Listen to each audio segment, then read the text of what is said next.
Hello everyone and welcome to Astute English classes.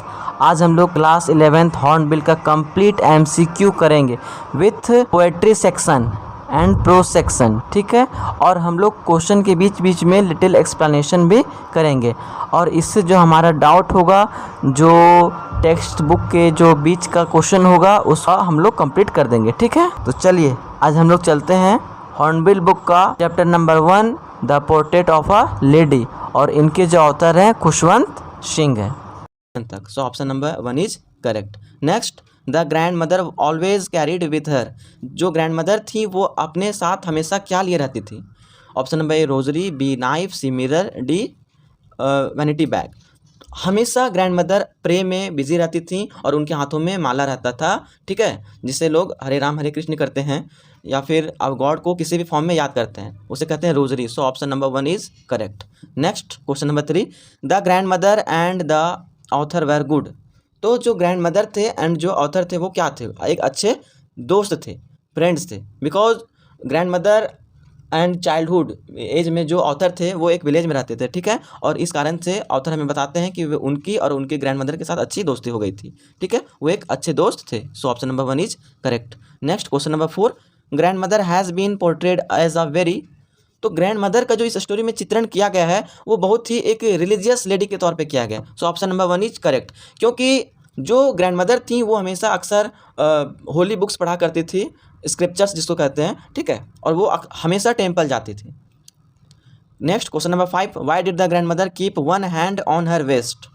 अपने कमर पे कोई भी ओल्ड पर्सन जब हाथ रखता है, इसका मीनिंग ये सेंस निकलता है कि वो अपने आप को बैलेंस कर रहे हैं, ठीक है। लोग एक उम्र के बाद थक जाते हैं, बूढ़े हो जाने के बाद उनका हाथ पे वो अपने हाथ से वो सपोर्ट लेते हैं ताकि वो सीधे खड़े रह सकें, to balance her stoop. So option number B is correct. और ग्रैंड मदर हम लोग जानते हैं बिल्कुल बूढ़ी हो चुकी थी और उनके फेस पे क्या था? रिंकल्स, झुर्रियाँ थी।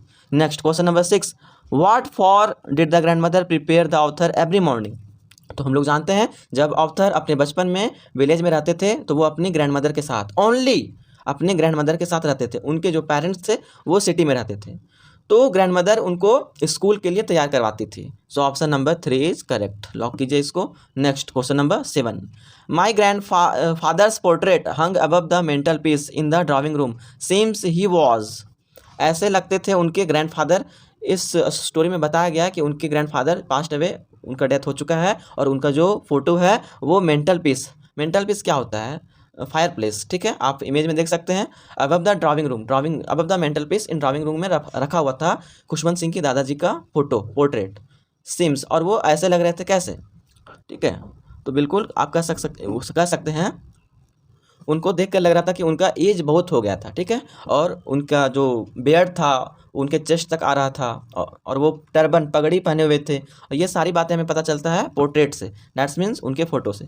तो वो इतने बूढ़े लग रहे थे कि वो मतलब उनका डेथ एक यहाँ पे बताया गया है कि वो मर चुके हैं, अब इस दुनिया में नहीं है।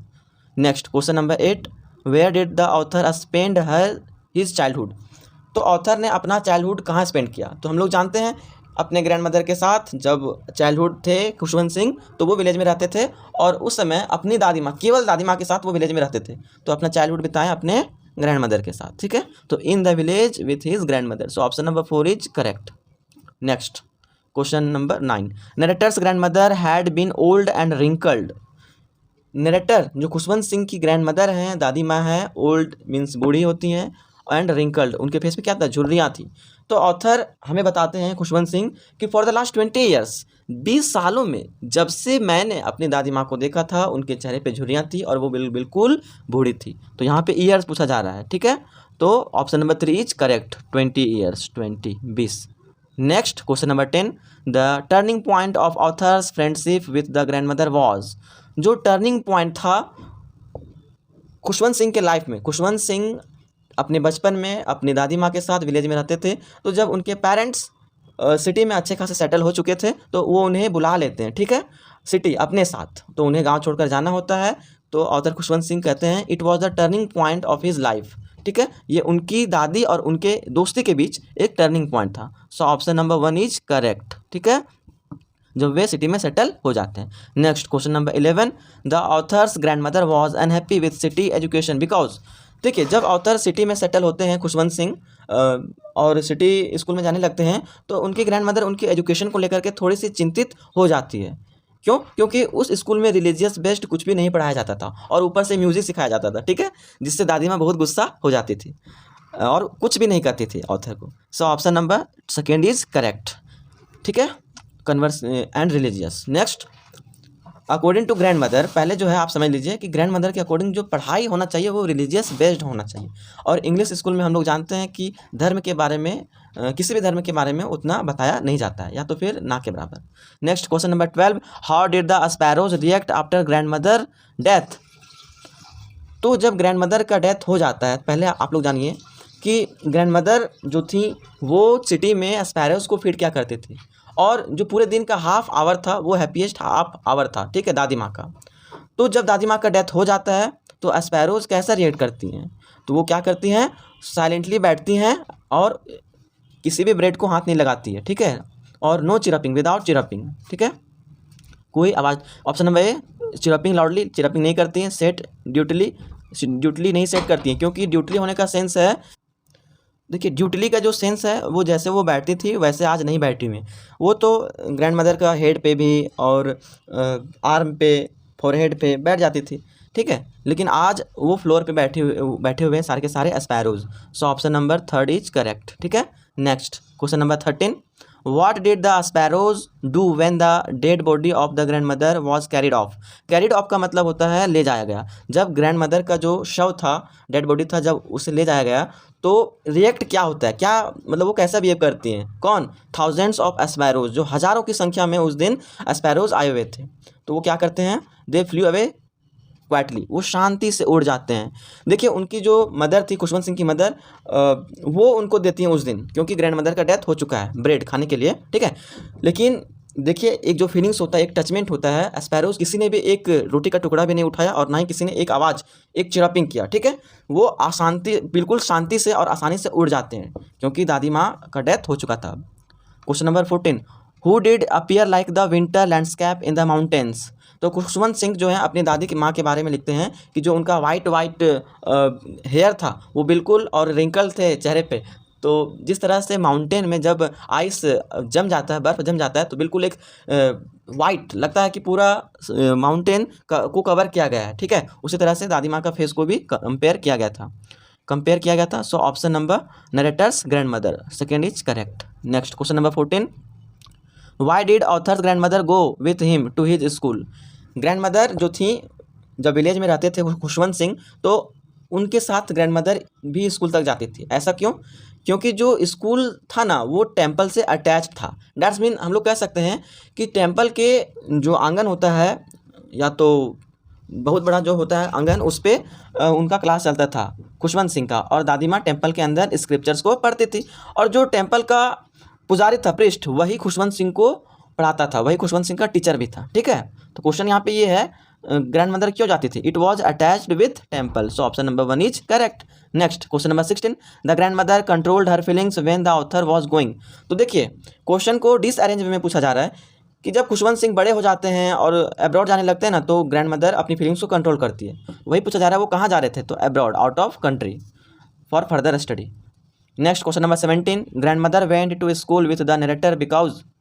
वो क्यों जाती थी, simple, because the temple was attached with school, या school was attached with temple. School जो था वो टेम्पल के अंदर ही था, ठीक है, टेम्पल के ही ग्राउंड में था। Next question number 18, what did the grand mother do in the afternoon. Afternoon में ग्रैंड मदर क्या करती थी, तो देखिए ये बात है सिटी में, जब वो सिटी में सेटल हो जाती हैं तो वहाँ पे डॉग्स नहीं होते थे, ठीक है, दादी माँ विलेज में विलेज डॉग्स को फीड करती थी, चपाती, और सिटी में स्पैरोज को। So option number 4 is correct, feed the sparrows. Next question number 19, the story the portrait of a lady is written by. Author कौन है इनके, Khushwant Singh. Option number 1 is correct, Khushwant Singh is the author of the story. Next question number 20, Khushwant Singh grand fathers portrait hung above the mental peace in the. तो ये question पहले ही पूछा जा चुका है कि क्वेश्चन में ही इसका आंसर था कि दादाजी का जो चित्र है वो मेंटल पीस के ऊपर, मेंटल पीस मतलब फायर प्लेस, ठीक है, वो किस रूम में टंगा हुआ था, तो option number 2 is correct, driving room. Next question number 21, Khushwant Singh grandfather was an old man who use to wear. Khushwant Singh के जो दादाजी थे वो एक ओल्ड मैन थे, वो क्या पहनते थे, ठीक है, तो देखिए ऑप्शन के अकॉर्डिंग हमें चूज़ करना पड़ेगा। तो जीन्स नहीं पहनते थे, ट्राउजर्स नहीं पहनते थे, वो एक बड़ी सी पगड़ी पहनते थे। और भारतीय परंपरा, एक संस्कृति रही है कि लोग पगड़ी पहनते थे और पगड़ी ही लोगों का शान और एक रेस्पेक्ट होता था। ठीक है, तो क्वेश्चन नंबर 22 का ऑप्शन नंबर 2 इज़ करेक्ट, पगड़ी, big turban. Next question number 22, What would Khushwant Singh and his grandmother feed the village dogs with? तो जब विलेज में रहते थे खुशवंत सिंह अपनी दादी माँ के साथ, तो दादी माँ अपने साथ कुछ चपातियाँ ले जाती थी स्कूल जाते वक्त और टेंपल जाते वक्त। ठीक है, क्योंकि स्कूल और टेंपल अटैच था।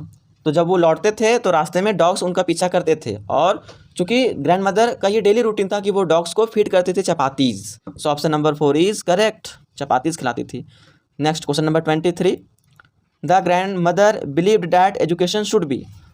ग्रैंड मदर के अकॉर्डिंग एजुकेशन कैसा होना चाहिए? तो ग्रैंड मदर बहुत ही होली लेडी हैं, रिलीजियस लेडी हैं, तो उनके अनुसार जो एजुकेशन होना चाहिए वो रिलीजियन बेस्ड होना चाहिए। So option number 1 is correct. Next question number 24, what was the hard to believe about the Khushwant Singh grand mother?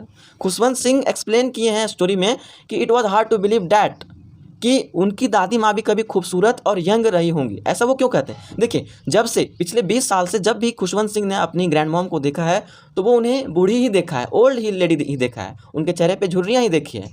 Khushwant Singh अपनी ग्रैंड मदर की जो यंग एज होता है वो तो नहीं देखे थे। ठीक है, इसीलिए वो सोचते थे कि मेरी दादी माँ कभी प्रिटी नहीं होगी। ठीक है, प्रिटी का सेंस होता है, प्रिटी मतलब होता है बाहरी खूबसूरती, मतलब फिजिकली जो देखने से पता चलता है। ठीक है, so option number 1 is correct. Next question number 25, what use to be the happiest half hour of the day for the grand mother? Grand mother के लिए हैप्पीएस्ट हाफ आवर क्या था? तो हम लोग इस क्वेश्चन को एक्सप्लेन कर चुके हैं कि ग्रैंड मदर सिटी में विलेज डॉग्स नहीं होते थे तो वो स्पैरोज को फीड किया करती थी, और वही जो हाफ आवर जो होता था पूरे दिन का वो सबसे खुशी का पल होता था। ठीक है, तो जब वो फीड करते थे स्पैरोज को, fed the sparrows. So option number 3 is correct. Next question number 26, What took the place of the village dogs in grandmother's life in the city? देखिए, ग्रैंड मदर विलेज में विलेज डॉग्स को चपाती खिलाती थी, तो जब वो settle हो जाते हैं उनके पेरेंट्स सिटी में तो उन्हें बुला लेते हैं सिटी। अब ग्रैंड मदर और खुशवंत सिंह सिटी जाते हैं तो सिटी में डॉग्स तो नहीं थे, बट वो ब्रेड खिलाना स्टार्ट कर दी थी स्पैरोज को अपने ही यार्ड में, अपने ही घर में, आंगन में। और यही क्वेश्चन पूछा जा रहा है कि वो डॉग्स का जगह किसने ले लिया? तो स्पैरोज ने। गाँव में डॉग्स को चपाती खिलाती थी दादी माँ और सिटी में स्पैरोज को। So option number 1 is correct. ठीक है, नेक्स्ट हम लोग अब आते हैं chapter number 2, we are not afraid to die if we can all be together. आज पूरे हॉर्नबिल को हम लोग कंप्लीट करेंगे, कवर करेंगे विथ एक्सप्लेनेशन। ठीक है, तो चलिए देखते हैं क्वेश्चन नंबर 1। हो गया अभी कहाँ रे? 1 घंटा क्या? 1 आवर हाँ, कंटिन्यू पूरा बुक बताने तरह बुझा लो। एग्जाम पहले करने बाद में तो कहीं अंदर में भी सब पहले हाँ, बाद में तो जो जुनून खत्म होता अभी तक कनी वाली बच्चा लो और करवा इतना ना लगबो, इतना ना लग तो 4 से 7 वीडियो बन तो ज्यादा कर ले तो क्या घंटा 1 घंटा होता क्या मिनट हो गया? अभी तो 10 मिनट हो ना लग देख। और हम भी लगे पूरा जब तक लेट ना हो तो रुक बनाया क्या जानो, एक बार टाइमिंग बहुत इंपॉर्टेंट है।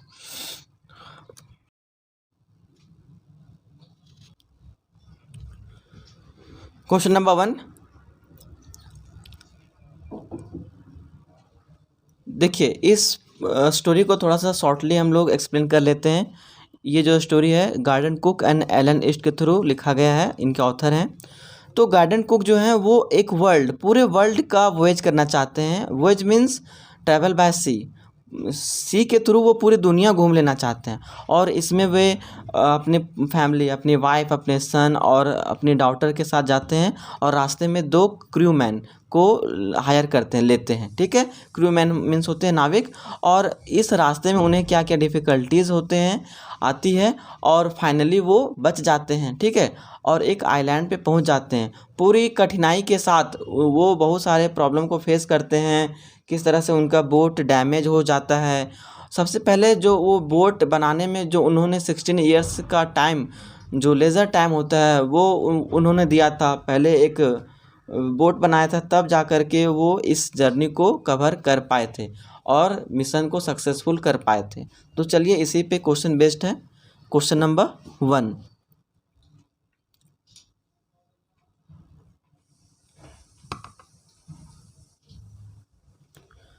The wave walker survived the storm for. तो स्टॉर्म में जब स्टॉर्म आ चुका था सी में, तो कितने घंटे तक सर्वाइव किया था? तो option number 2 is correct, 15 hours तक। लगातार 15 घंटे तक बोट में पानी भरा हुआ था और जो 2 क्रू मैन थे, नाविक, वो लगातार पंपिंग कर रहे थे वाटर को, ठीक है, नहीं तो वे वॉकर डूब जाता। देखिए ये जो क्वेश्चन है सारे ये एक सीरीज वे में नहीं है, ठीक है, तो जहाँ तक कोशिश रहेगा मेरा कि मैं एक्सप्लेन कर दूंगा। Next question number 2, what was the name of the boat which the author had built for his voyage. तो केवल ऑथर ने अकेले नहीं बनाया था, उनकी वाइफ ने भी इनका साथ दिया था, ठीक है, और इस बोट का जो नाम है Wave Walker. So option number 2 is correct.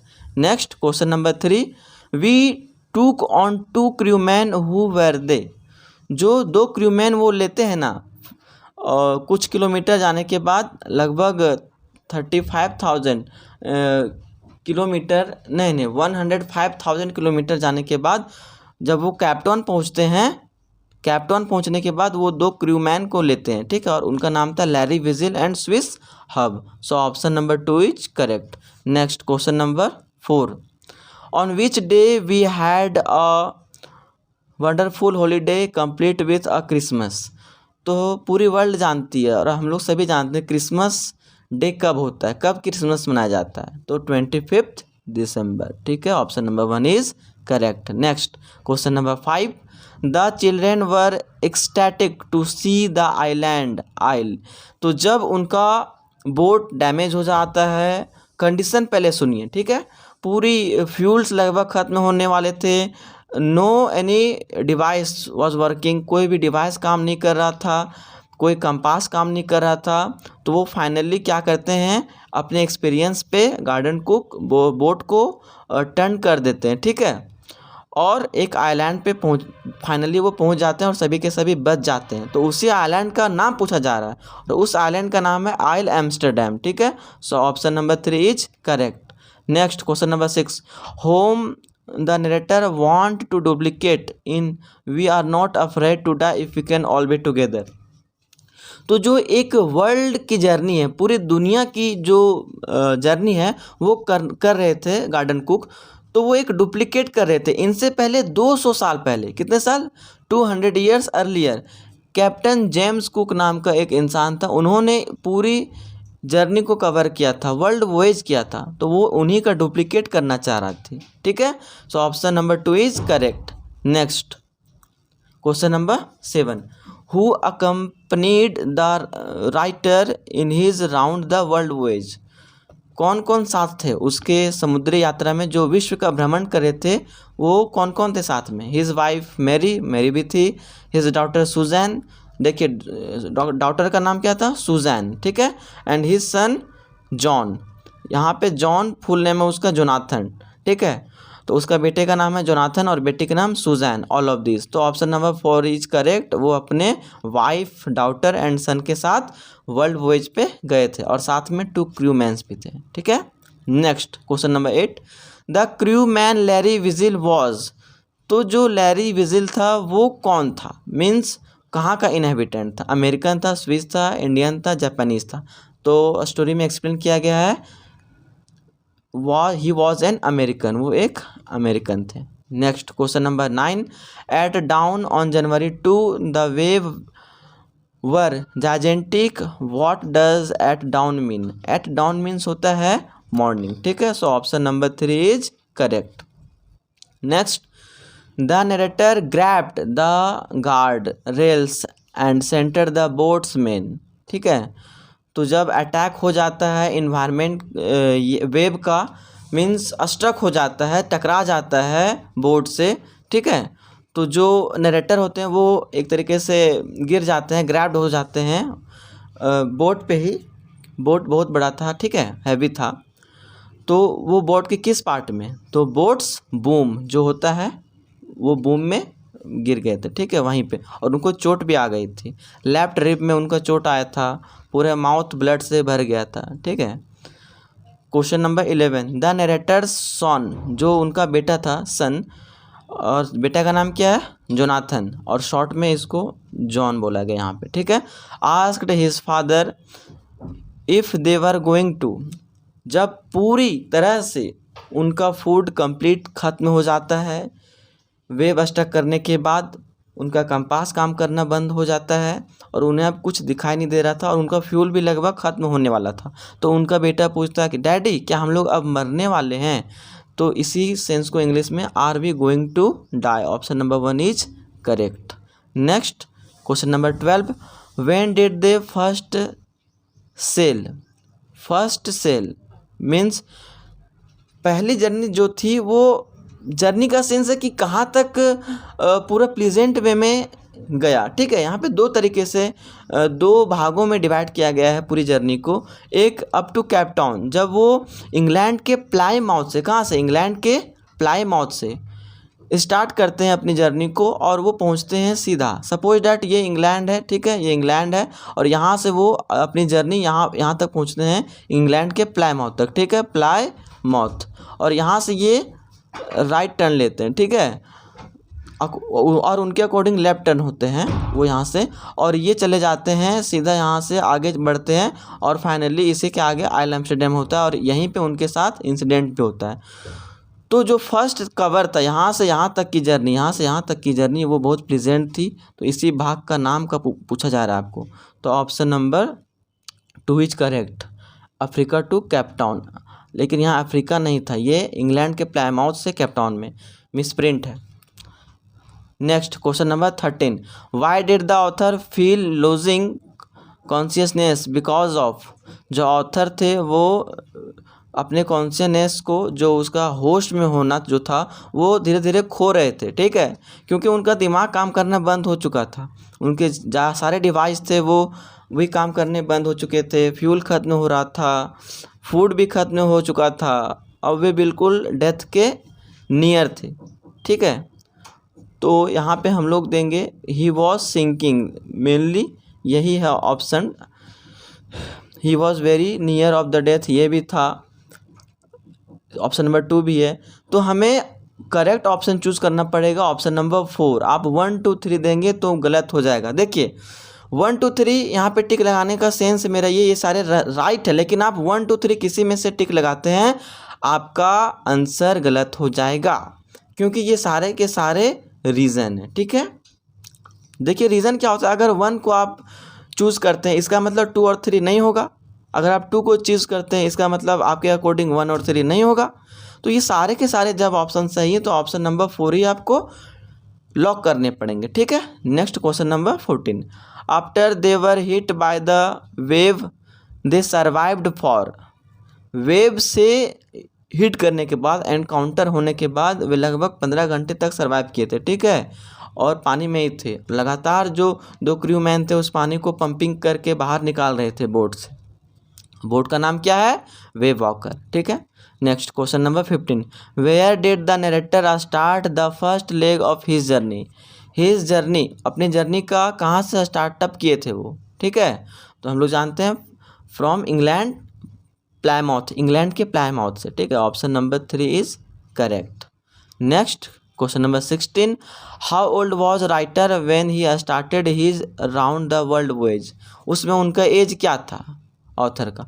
तो स्टोरी में एक्सप्लेन किया गया है, ही वॉज 37 ईयर ओल्ड, 37 साल के थे author. Next question number 17, from where did the narrator Gordon Cook set sail? कहाँ से means Gordon Cook set sail, कहाँ से मीन्स एक लग रहा था कि डूबने वाला है। अब वेव वॉकर जो था वो बिल्कुल जवाब देने वाला था, क्योंकि फ्यूल्स भी ख़त्म हो चुके थे। तो जब वे इंग्लैंड के प्लाईमाउथ से स्टार्ट करते हैं अप टू यहाँ से केप टाउन आते हैं और इधर ये पॉइंट है ऑस्ट्रेलिया, तो ये ऑस्ट्रेलियन आइलैंड पे जा कर के ऐसा होता है उनके साथ, ठीक है। सो ऑप्शन नंबर जो है आपका 17 का 3 is correct, Australia. Next question number 18, when did the narrator Gordon Cook set sail? अच्छा ये मैंने क्वेश्चन नंबर हाँ ठीक है, when did the narrator Gordon Cook set sail for Australia? तो वो क्या था मीन्स सेट जो था स्टार्टअप हुआ था इस जर्नी का जुलाई 1976 का, लेकिन वो जनवरी, हम लोग जानते हैं क्रिसमस बिता चुके हैं, वो सेलिब्रेट कर चुके हैं, और वो क्या था, जुलाई 1976 था, ठीक है। लेकिन ये ऑप्शन बिल्कुल नहीं होना चाहिए था, लेकिन ये चारों के according option number 2 is correct. यहाँ पे जुलाई होना चाहिए था, जुलाई 1976 है, ठीक है। चलिए question number 19, what was the age of Sue. Sue जो उनकी बेटी थी, उनका एज कितना था, तो सू का age 7 years old, so option number 3 is correct. Next question number 20, what was the age of Jonathan. जो बेटा है गार्डन कुक का, उसका एज कितना है, तो he was 6 years old, that's means जो उनकी बेटी है वो बड़ी है, 7 years old की हैं, और जो उनका बेटा है गार्डन कुक का बेटा, वो 6 years old का है। दैट्स मीन जो सुजैन है वो दीदी हैं किनकी, जोनाथन की, ठीक है। Next question number 21, the author of the story we are not afraid to die if we can all be together. Option number 2 is correct, Gordon Cook and Alan East. Next question number 22, the narrator and his wife spent 16 years to improve there.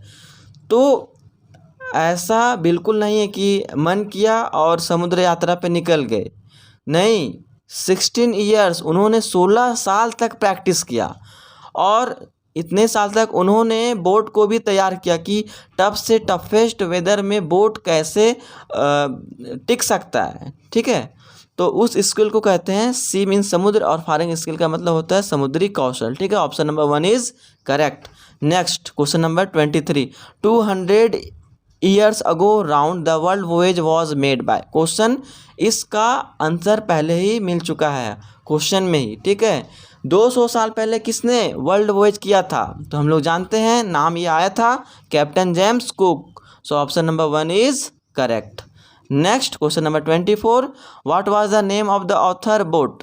Authors boat, that's mean author के boat का नाम क्या था, तो web walker. Question option number 3 is correct.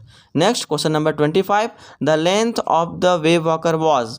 Wave walker की लंबाई कितनी थी, बोट का लंबाई, तो स्टोरी में एक्सप्लेन किया गया है 23 मीटर लॉन्ग, लंबाई कितनी है 23 मीटर। सेम इसी टाइप का क्वेश्चन है ये, the weight of the wave walker was, तो इसका भी एक्सप्लेनेशन किया गया है कि जो उसका वेट था, वजन था, वो 30 टन था, that's means option number 2 30 tons. Next question number 27, the voyage went on peacefully up to. जो वोएज है वो पीसफुल्ली, यात्रा पीसफुल्ली तक, कहाँ तक, हम लोग जानते हैं, एक्सप्लेन कर चुके हैं हम, कि जो स्टार्ट हुआ था वो इंग्लैंड के प्लायमाउथ से, और ये जो यहाँ पे आपका है, आप समझ लीजिए, इमेजिन कीजिए, यहाँ पे है केप टाउन, और केप टाउन तक ये यात्रा बिल्कुल सुखद था, एक तरीके से प्रेजेंट वे में। जब वे यहाँ से आगे बढ़ते हैं 35,000 के बाद, 35,000 किलोमीटर के बाद, और ऑस्ट्रेलियन आइलैंड के आसपास जाते हैं, तो उनको ये सारा प्रॉब्लम देखना पड़ता है, ठीक है। तो क्वेश्चन क्या है, वेंट ऑन पीसफुल्ली, तो केप टाउन तक, ऑप्शन नंबर 1 इज करेक्ट, बिल्कुल सुखद यात्रा था। तो it was the explanation of we are not afraid to die if we can all be together. अब हम लोग देखेंगे chapter number 3, discovering Tut, the saga continues, और इनके जो ऑथर हैं, राइटर हैं, वो A.R. विलियम्स हैं। तो चलिए देखते हैं क्वेश्चन नंबर 1 को। Question number 1, the author of the story discovering tweet, ये भी मिसप्रिंट है, TUT होना चाहिए था, द सागा कंटिन्यूज इज, तो इनके ऑथर हैं A.R. Williams, option number 1 is correct. Next question number 2, was the last air of powerful Egyptian dynasty. तो जो लास्ट एयर मीन्स होता है उत्तराधिकार, वंशज, लास्ट एयर कौन था, ठीक है। तो हम लोग जानते हैं जो किंग टूट है वो लास्ट एयर था, so option number 2 is correct, king Tut. Next question number 3, what does Tutankhamun mean in discovering Tut. Tutankhamun का मीनिंग क्या होता है, ठीक है, तो होता है लिविंग इमेज ऑफ एम्यून, ये स्टोरी में एक्सप्लेन्ड है, ठीक है। Question number 2 is correct, option number 2 correct. Next question number 4, टूट was just a teenager when he died and was. जो टूट का डेथ हुआ था, जो लास्ट एयर था इजिप्टियन डायनेस्टी का, वो टीन एज में उनका डेथ हुआ था, ठीक है, और वो थे क्या थे, तो लास्ट एयर थे, लास्ट उत्तराधिकार जो कहते हैं, अंतिम जो वंशज कह सकते हैं, ठीक है, of her family, of his family, option number 3 is correct. Next question number 5, in discovering Tut the saga continues Howard Carter was a, Howard Carter कौन था? तो आर्कियोलॉजिस्ट था, ठीक है। और option number 3 is correct, British archaeologist. Next question number 6, the place where Egyptian king was buried is known as, जहाँ पे बहुत सारे जो इजिप्टियन किंग था एक पास एक वैली में उनको मीन्स एक ही पास उनको दफन किया गया था, ठीक है, बरीड किया गया था, गाड़ा गया था। तो उस प्लेस का नाम था, वो एक्सप्लेन किया गया, लोग उसे वैली ऑफ किंग्स कहते थे। वहाँ पे राजाओं महाराजाओं का ही सारा टॉम्स था, ठीक है। Option number 3 is correct. Next question number 7, what was buried with the mummy, mummy को किसके साथ बरीड किया गया था? मीन्स केवल बॉडी नहीं, उसके साथ बहुत सारे और भी प्रीसियस थिंग्स थे, सामान थे। तो ब्रॉड गेम्स और iron, bronze, Roger, food, means जितने भी डेली यूज था और प्रीसियस थिंग्स थे, ये सारी चीज़ उनके साथ बरीड किया गया था। क्योंकि वो इजिप्टियन डायनेस्टी का ये एक सोच था, एक मानना था उनका कि आफ्टर लाइफ पे वो बिलीव करते थे कि जब डेथ होने के बाद ये राजा जहाँ भी जाएगा तो वहाँ भी वो राजा ही रहेगा, ठीक है। तो जो मैंने यहाँ पे बरीड किया गाड़ा है, ये सारा धन, ये सारा डेली यूजेज वो वहाँ पे यूज़ कर पाएंगे, है ना। तो चलिए क्वेश्चन नंबर 7 को देखते हैं। यहाँ पे हाँ 7 का ही आंसर जो है both 1 and 2। Next question number 8, what does CT scan stand for, CT scan जो था, जो सिटी स्टैंड फॉर किसके लिए था? तो कंप्यूटेड टोमोग्राफी, ठीक है, C for computer, T for tomography. Option number 4 is correct. Next question number 9, what was the most striking feature of Toots mummy, most striking features means सबसे कह सकते हैं भयानक प्रॉपर्टी आप कह सकते हैं, उसका खास गुण, ठीक है। उसका जो फेस था वो गिल्डेड था, क्योंकि फेस जो था ना वो मोस्ट स्ट्राइकिंग फीचर्स हो था, ठीक है, किसका? टूट्स मम्मी का। So option number 1 is correct. Next question number 10, Zahi Hawass was the secretary of general of Egypt's, तो जो जाही हवास था वो सेक्रेटरी जनरल था ऑफ इजिप्ट का, ठीक है। तो supreme council of antiquities, antiquities का होता है, एंटिक्विटीज़ का मतलब पुरातन, जो पुरानी चीज़ें का खोज होता है ना, उसका वो सेक्रेटरी जनरल था। कौन? जाही हवास। क्वेश्चन को डिफरेंट वे में भी पूछा जा सकता है, तो आप बहुत सारे क्वेश्चन से भी क्वेश्चन को क्रिएट कर सकते हैं, ठीक है। Question number 11, as per the ancient Egyptian which constellation is known as the soul of Osiris, देखिए वो ना जो ग्रुप ऑफ स्टार होते हैं जिसको कंस्टलेशन कहा जाता है, ठीक है, तारामंडल या तारा समूह जिसको कहते हैं, तो वो उन्हें गॉड मानते थे और उस गॉड का नाम था सोल ऑफ सीरीज, ठीक है। और वो जो तारा समूह है, स्पेसिफिक नाम है उस तारा समूह का ओरियन। क्या नाम है जी उस तारा समूह का? ओरियन, ग्रुप ऑफ स्टार्स, वो उनको गॉड मानते थे, ठीक है अपना। Next question number 12, Amenhotep 3 was powerful pharaoh who ruled for almost, Amenhotep 3 ने जो रूल किया था वो लगभग 4 डिकेड्स तक रूल किया था, और सबसे ज़्यादा लंबे समय तक रूल करने वाला यही शासक है इजिप्टियन डायनेस्टी का। So option number 1 is correct. Next question number 13, Carter founded the mummified body cemented to the bottom of the, देखिए ममीफाइड बॉडी को जो सीमेंटेड था, ठीक है, वो किस पे था? तो कॉफिन, तो कॉफिन मीन्स आप समझ सकते हैं ये जो ताबूत होती है जिसपे उन्हें बरीड किया जाता है, और वो ताबूत बना हुआ था गोल्ड का, राजा था ना, तो बिल्कुल गोल्ड के कॉफिन पे उन्हें बरीड किया गया था। So option number 1 is correct. Next question number 14, who discovered King Tut's tomb in 1922, 1922 में टूट्स बॉडी को, टॉम को किसने डिस्कवर किया, खोजा? तो वो थे पहले ही थे Carter, Howard Carter. Option number 4 is correct. Next question number 15, when was the Tut's tomb discovered, Tut's tomb को डिस्कवर्ड कब किया गया था? तो यही 1922 में, ठीक है। Question number 16, Amenhotep four change his name capital to, देखिए वो है ना अपना नाम चेंज कर लेते हैं, ठीक है, कैपिटल अमरना कर लेते हैं, और अपना जो नेम होता है वो चेंज कर लेते हैं अखेटेन। खेम्यून से उनका जो सरनेम अखेटेन, और टूट तो उनका चला ही आ रहा था, टूटेन खेम्यून से टूटेन अखेटेन कर लेते हैं, ठीक है। तो 3 ऑप्शन नंबर 3 इज करेक्ट, ये दोनों सही हैं। Next question number 17, after the result of CT scan the body was taken to the, CT scan के बाद देखिए बॉडी को टॉम से निकाला गया था, CT स्कैन किया गया, उसके बाद उस बॉडी को वहीं पे रख दिया गया था, ठीक है, तो वो टॉम में ही फाइनली रखा गया था। 18, क्वेश्चन नंबर 18, टूट वॉज डिस्कवर्ड आफ्टर, कितने साल के बाद फिर से, मीन्स जो टूट का बॉडी जो था वो कितने साल के बाद डिस्कवर किया गया था? 3300 साल पहले, अबाउट 3300 ईयर्स अगो, ठीक है, अर्लियर। क्वेश्चन नंबर 18 का ऑप्शन नंबर 2, यहाँ पे 2 है, 2, ठीक है। Next question number 19, Tut's grandfather Amenhotep 3 ruled for, अब 4 डिकेड्स तक, क्वेश्चन में पहले पूछा गया कि 4 डिकेड्स तक उन्होंने रूल किया, तो एक डिकेड्स का मतलब होता है 10 ईयर्स, कितना 10 ईयर्स, तो 4 डिकेड्स का मीनिंग क्या होगा 40 ईयर्स, तो ईयर्स में 40 होगा। Option number 1 is correct. Next question number 20, how many digital images were taken while scanning the mummy from head to toe, पूरे हेड टू टो, सर से लेकर पैर तक टूट्स मम्मी के लगभग पूरे के पूरे 1700 स्कैन सिटी स्कैन किए गए थे, ठीक है। और सिटी स्कैन का फुल फॉर्म क्या है, computed tomography. Option number 1 is correct, 1700 images.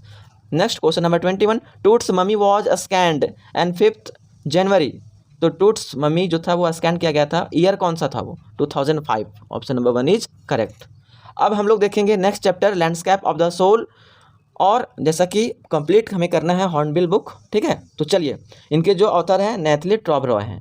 तो क्वेश्चन को हम लोग देखते हैं, who is the author of the story landscape of the soul, तो Nathalie Trouilloud. So option number 4 is correct. Next question number 2, who created the rock garden of Chandigarh, rock garden of Chandigarh किसने create किया था, तो story में explain किया गया है Nekchand. Option number 3 is correct. Next, इन्होंने ही रॉक गार्डन को किया था। The concept of art brut in 1940s was mooted by, art brut का जो कॉन्सेप्ट है 1940 में वो किन्होंने किया था, ठीक है। तो ये जो है वो जीन डफवेट थे जिन्होंने इस कंसेप्ट को किया था 1940s में। So option number 2 is correct. Next question number 3, ठीक है। Question number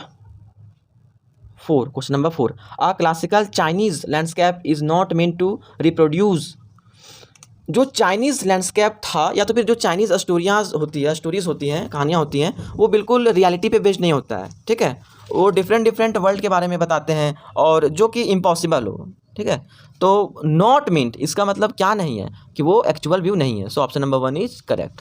next question number 5, Wu Daozi was a famous painter, तो ये क्वेश्चन बिल्कुल से इंपॉर्टेंट है, बेसिक क्वेश्चन है। वू डाओजी जो था वो फेमस पेंटर था, किस सेंचुरी का, 8th सेंचुरी का, 8वीं शताब्दी का। Option number 2 is correct. Next question number 6, Wu Daozi lived in, Wu Daozi जो थे वो किस सेंचुरी के थे, ठीक है। तो देखिए एक ही क्वेश्चन है, केवल ऑप्शन लिखने का तरीका चेंज है, वो 8th सेंचुरी के थे। Option number 4 is correct. Next question number 7, rock garden is created by, देखिए सेम क्वेश्चन रिपीटेशन हो रहा है यहाँ पे, नेकचंद, ठीक है। Option number 1 is correct. Next question number 8, Chinese and Asian art reflect the essence of inner, जो Chinese और एशियन है पेंटिंग एक तरीके से या फिर स्टोरीज, ठीक है, वो क्या है, spiritual life means spiritual means होता है धार्मिक। Option number 1 is correct. Next, where is rock garden situated, rock garden कहाँ सिचुएटेड है, तो चंडीगढ़ में। Option number 3। Next, raw vision क्या था, बेस्ड मैगजीन, तो यूके के मैगजीन पे वो बेस्ड था, UK. Option number 1। Next question number 11, European art reveals delicate, European arts क्या रिवील करता है, तो डेलिकेट रिवील्स छुपाता है, रियलिज्म मतलब वो रियलिटी से बिल्कुल हटके होता है, जो कि कभी कभी इम्पॉसिबल चीज़ें भी वो को पॉसिबल कर देता है। Nekchand was to be honoured by Swiss commission for, किसे, UNESCO. Next question number 13, Quentin मिस्टी कौन था, तो क्विंटन मिस्टी एक यंग ब्लैक स्मिथ मीन्स लोहार था, वो क्या था, लोहार, blacksmith. Option number 1 is correct. Next question number 14, what did Wu Daozi paint for the emperor, जो एम्पायरर थे जुआनजोंग, उनके लिए वो कौन सा पेंटिंग बनाए थे, ठीक है, तो वो एक लैंडस्केप था मीन्स एक जगह का पेंटिंग था। Question number 15, a rock garden sculpture is made of, तो ब्रोकन बैंगल्स, ठीक है, जो बना हुआ broken bangles sculptures. Question number 16, what was Wu Daozi's last painting, Wu Daozi का लास्ट पेंटिंग क्या था, तो वही जो उन्होंने जुआनजोंग के लिए बनाया था, ठीक है, और वो पेंटिंग था एक लैंडस्केप था। So option number 1 is correct. Next question number 17, Jean Dubuffet who mooted the concept of art brut in the 1540 was, वो कौन था, एक फ्रेंच पेंटर था, ठीक है। So option number 2 is correct. Next, the books of Confucius and Zhuangzi are full of the stories of, किस तरह की स्टोरीज इस बुक में, ठीक है, तो चाइनीज़ क्लासिकल एजुकेशन पे बेस्ड है, इंग्लिश नहीं होगा, फ्रेंच नहीं होगा, जर्मन नहीं है, ये स्टोरी में एक्सप्लेन किया गया है। तो इतने सारे इंपॉर्टेंट क्वेश्चन थे जिसमें से एक दो ही इंपॉर्टेंट है, ठीक है। और क्वेश्चन को पूछने का तरीका डिफरेंट है। क्वेश्चन बिल्कुल बेसिक सा रहता है लेकिन पूछने का तरीका अलग अलग होता है। अब हम लोग चलते हैं क्वेश्चन कंप्लीट करने के बाद chapter number 5 the ailing planet the green movement's role, और इनके जो ऑथर हैं वो हैं नानी पालखीवाला, ठीक है। चलिए, तो first question, the author of the story the ailing planet the green movement's role is. तो इस स्टोरी के जो राइटर हैं वो नानी पालखीवाला हैं। So option number first is correct. Next question number 2, who said we have not inherited this earth from our forefathers we have borrowed it from our children. मतलब ये किसने कहा कि ये हमारा इनहेरिटेड मतलब होता है खानदानी, ये हमें विरासत के रूप में ये जो पृथ्वी है ये हमें नहीं मिली हुई है, बल्कि हमने इसे उधार लिया है किससे, हमारे आने वाले जनरेशन से, हमारे आने वाले बच्चों से। तो ये जो थाट है, ये जो सोच है, एक सस्टेनेबल डेवलपमेंट का एक सोच है, ठीक है। ये किसने कहा, तो ये स्टोरी में बताया गया है मिस्टर लेस्टर ब्राउन के द्वारा ये कहा गया एक स्टेटमेंट है। So option number 1 is correct. Next question number 3, the world's ancient tropical forest is now eroding very fast at the rate of. जो वर्ल्ड का सबसे पुराना सबसे बड़ा ट्रॉपिकल फॉरेस्ट है, ठीक है, and forest are lungs of earth. जो पेड़ पौधे होते हैं या फिर जंगल है वही क्या है, पृथ्वी का एक तरीके से फेफड़ा है, ठीक है। अगर यही सही से काम नहीं किया गया या इसे काट कर कम किया गया तो अर्थ जल्द ही क्या हो जाएगी, एक पेशेंट बन जाएगी या फिर बीमार हो जाएगी। तो ये जो इरोडिंग हो रहा है, कम हो रहा है, किस रेट से कम हो रहा है, ठीक है। तो स्टोरी में मेंशन है कि 50 मिलियन एकड़ पर ईयर ये कम होता चला जा रहा है, ठीक है, जो कि एक बहुत बड़ी डेंजर है आने वाले टाइम के लिए, ठीक है।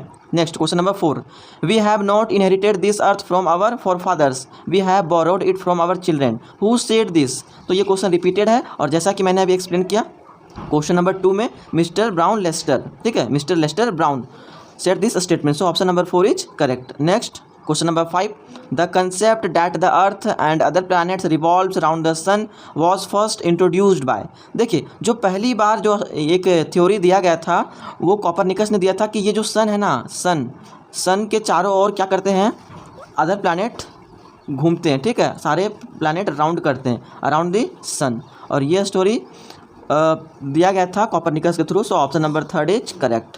Next question number 6, the concept of sustainable development was popularised in. देखिए, सबसे पहले सस्टेनेबल डेवलपमेंट का मतलब होता है कि प्रेजेंट टाइम में जो रिसोर्सेज हैं, नेचुरल रिसोर्सेज हैं, उसका यूटिलाइज करते हुए और उसे सेफ्टली बचा कर रखना फॉर द फ्यूचर जनरेशन। इस थीम को, इस थ्योरी को सस्टेनेबल डेवलपमेंट कहा जाता है और ये पॉपुलराइज्ड हुआ था सबसे पहले 1987 में। So option number 2 is correct. Next question number 7, the green movement started in. जो ग्रीन मूवमेंट है वो कब स्टार्ट हुआ था, ठीक है, तो स्टोरी में बताया गया है 1972। So option number 1 is correct. Next question number 8, the author has compare earth to a. तो ये जो हमारे ऑथर हैं नानी पालखीवाला, उन्होंने अर्थ को किससे कंपेयर किया। तो देखिए, जिस तरह से ह्यूमन बींग्स होते हैं वो कभी कभी बीमार पड़ते हैं, ठीक है, जस्ट लाइक जो अर्थ है वो भी अभी बीमार पड़ रही है due to deforestation and maximum pollution and population, ठीक है, जिसकी वजह से अर्थ को यहाँ पे एज ए पेशेंट, एक मरीज की तरह से इसे कंपेयर किया गया है कि अर्थ भी क्या होती है, बीमार पड़ती है, और इसका भी टाइम क्या है, लिमिटेड है। Next question number 9, green movement shifted the focus from, ठीक है, ये स्टोरी में मेंशन है mechanistic view, holistic view and ecological view. So option number 1 is correct. Next question number 10, the world's first nation wide green party was founded in. ये important question है, question number 10 important. जो first nation wide party था, green party, कैसी party, green party, जो बना था New Zealand में, ठीक है, और यहाँ पे सबसे पहला संगठन किया गया था। So option number 4 is correct, New Zealand, इसे याद रखिएगा। Next question number 11, the president of world resources institute is. जो प्रेसिडेंट हैं वर्ल्ड रिसोर्सेज इंस्टीट्यूट के वो कौन थे, ठीक है, तो यहाँ पे जेम्स स्मिथ, स्टोरी में बताया गया जेम्स स्मिथ थे, वो पहले थे, ठीक है, James Smith. Next question number 12, the book the global economic prospect, यहाँ पे फिगर में आप देख सकते हैं the global economic prospect is written by, वो किनके थ्रू रिटेन किया गया है, तो यही है लेस्टर आर ब्राउन, जिन्होंने ये कहा था कि ये पृथ्वी हमारी विरासत में मिली हुई नहीं है, ये हमारे पुरखों की विरासत नहीं है, बल्कि हमने इसे कर्ज के रूप में लिया है, उधार लिया है अपने आने वाली पीढ़ी से, ठीक है। Next question number 13, the world's most dangerous animal means दुनिया का सबसे खतरनाक जानवर, ठीक है, इज रिटेन ऑन अ, ये रिटेन नहीं होना चाहिए, वो है एक केज में, केज मीन्स होता है पिंजरा में बंद है, in the zoo at Lusaka, एक लुसाका में बंद है, और वो किस कंट्री में, तो वो कंट्री का नाम है जाम्बिया। ठीक है, मैं आपको बता दूं कि ये जो जू है जाम्बिया में, यहाँ कुछ नहीं है बल्कि एक मिरर रखा गया है, और जो भी ह्यूमन बींग्स यहाँ पे जाते हैं अपना ही चेहरा को यहाँ देखते हैं, और ताकि उन्हें एहसास हो that you are the most dangerous animal in this world, कि आप ही लोग, जो हम लोग ह्यूमन बींग्स हैं, वही दुनिया के सबसे खतरनाक जानवर हैं। ठीक है, जो सभी को नष्ट करते चले जा रहे हैं। Next question number 14, our fishing is common because the world is conscious about. देखिए फिशिंग कॉमन हो चुका है, लोग दुनिया में सबसे ज़्यादा अगर जीव को खाते हैं तो वो फिश है। ठीक है, तो इससे क्या मिलता है, प्रोटीन मिलता है, तो वर्ल्ड इसके बारे में जान चुकी थी। So option number 1 is correct. Next question number 15, a movement which started nearly 25 years ago was known as. जो मूवमेंट 25 साल पहले लगभग स्टार्ट हुआ था, उस मूवमेंट का नाम क्या है। ठीक है, उस मूवमेंट का नाम है अ ग्रीन मूवमेंट। यह स्टोरी ही बेस्ड है ग्रीन पे, ग्रीन मूवमेंट पे, इन्वायरमेंट पे और अर्थ पे। ठीक है, next question number 16, why should we introduce voluntary family planning. हमें क्यों एक फैमिली प्लानिंग के बारे में सोचना चाहिए, या तो फिर एक रूल होना चाहिए। ठीक है, अबाउट पॉपुलेशन। ठीक है, देखिए आज जो दुनिया की पॉपुलेशन है वो बढ़ती चली जा रही है, खास करके हमारे इंडिया में। No rule and no regulations. यहाँ पे फैमिली प्लानिंग बनती तो है, गवर्नमेंट बहुत तरह की इंद्रधनुष योजना और इस तरीके के लॉन्च करती है, बट इसका कुछ ज़्यादा इफेक्ट नहीं होता है। ठीक है, और आज हमें सबसे ज़्यादा ज़रूरत है इस अर्थ को बचाने की, और अर्थ दो ही तरीके से बच सकता है, टू कंट्रोल पॉपुलेशन को कंट्रोल करके, और टू डिक्रीज़ पोल्यूशन को कम करने से। अगर पॉपुलेशन कम होगा तो पोल्यूशन ऑटोमेटिक कम हो जाएंगे। ठीक है, so option number 1 is correct. Next question number 17, the first green party was established in New Zealand. देखिए ये क्वेश्चन अलग तरीके से पूछा था, तो फर्स्ट पार्टी कब बनी थी ग्रीन पार्टी, न्यूजीलैंड में। ठीक है, इन विच ईयर, तो यहाँ पे एक्सप्लेन किया गया है, ये क्वेश्चन रिपीटेड है, क्वेश्चन नंबर 4 1972 में, option 4 is correct. Next question number 18, which article of the constitution assert that the state shall endeavor to protect and improve the environment. ये कौन सा आर्टिकल कहता है कि गवर्नमेंट को प्रोटेक्ट करने की उनकी पूरी जिम्मेवारी है, ठीक, और उन्हें इम्प्रूव करने का। तो जो हमारे संविधान के आर्टिकल, कॉन्स्टिट्यूशन के आर्टिकल 48A में ये लिखित है। So option number 2 is correct. तो चलिए, जैसा कि हमने आज कहा है, कंप्लीट हॉर्नबिल का MCQ करेंगे। Next chapter number 6, the Browning version, जो इनके ऑथर है टेरेंस रेटिगन है, ऑथर टेरेंस रेटिगन। तो फर्स्ट ही क्वेश्चन पूछ दिया गया है, the author of the story the Browning version. Browning version के ऑथर कौन है, तो जैसा कि हमने अभी एक्सप्लेन किया, Terrence Rattigan is the author of this story. और स्टोरी कौन सा है, the Browning version. Next question number 2, in which subject was Taplow extremely interested. देखिए टैप्लो जो है वो 16 साल का है, और अभी वो लोअर 5th में है। ठीक है, लोअर 5th, इसके बाद वो एक्सट्रीम चूज़ करेगा, आर्ट्स, कॉमर्स, साइंस। तो देखिए फॉरेन में इस तरीके से वहाँ पे क्लासीफाइड किया जाता है, यहाँ पे तो प्लस हम लोग आर्ट्स, कॉमर्स, साइंस चूज़ करते हैं। तो फिलहाल यहाँ देखिए, इन विच सब्जेक्ट, टैप्लो किस चीज़ सब्जेक्ट में बहुत ज़्यादा इंटरेस्टेड रखता था, उसे इंटरेस्ट था साइंस में। So option number 3 is correct.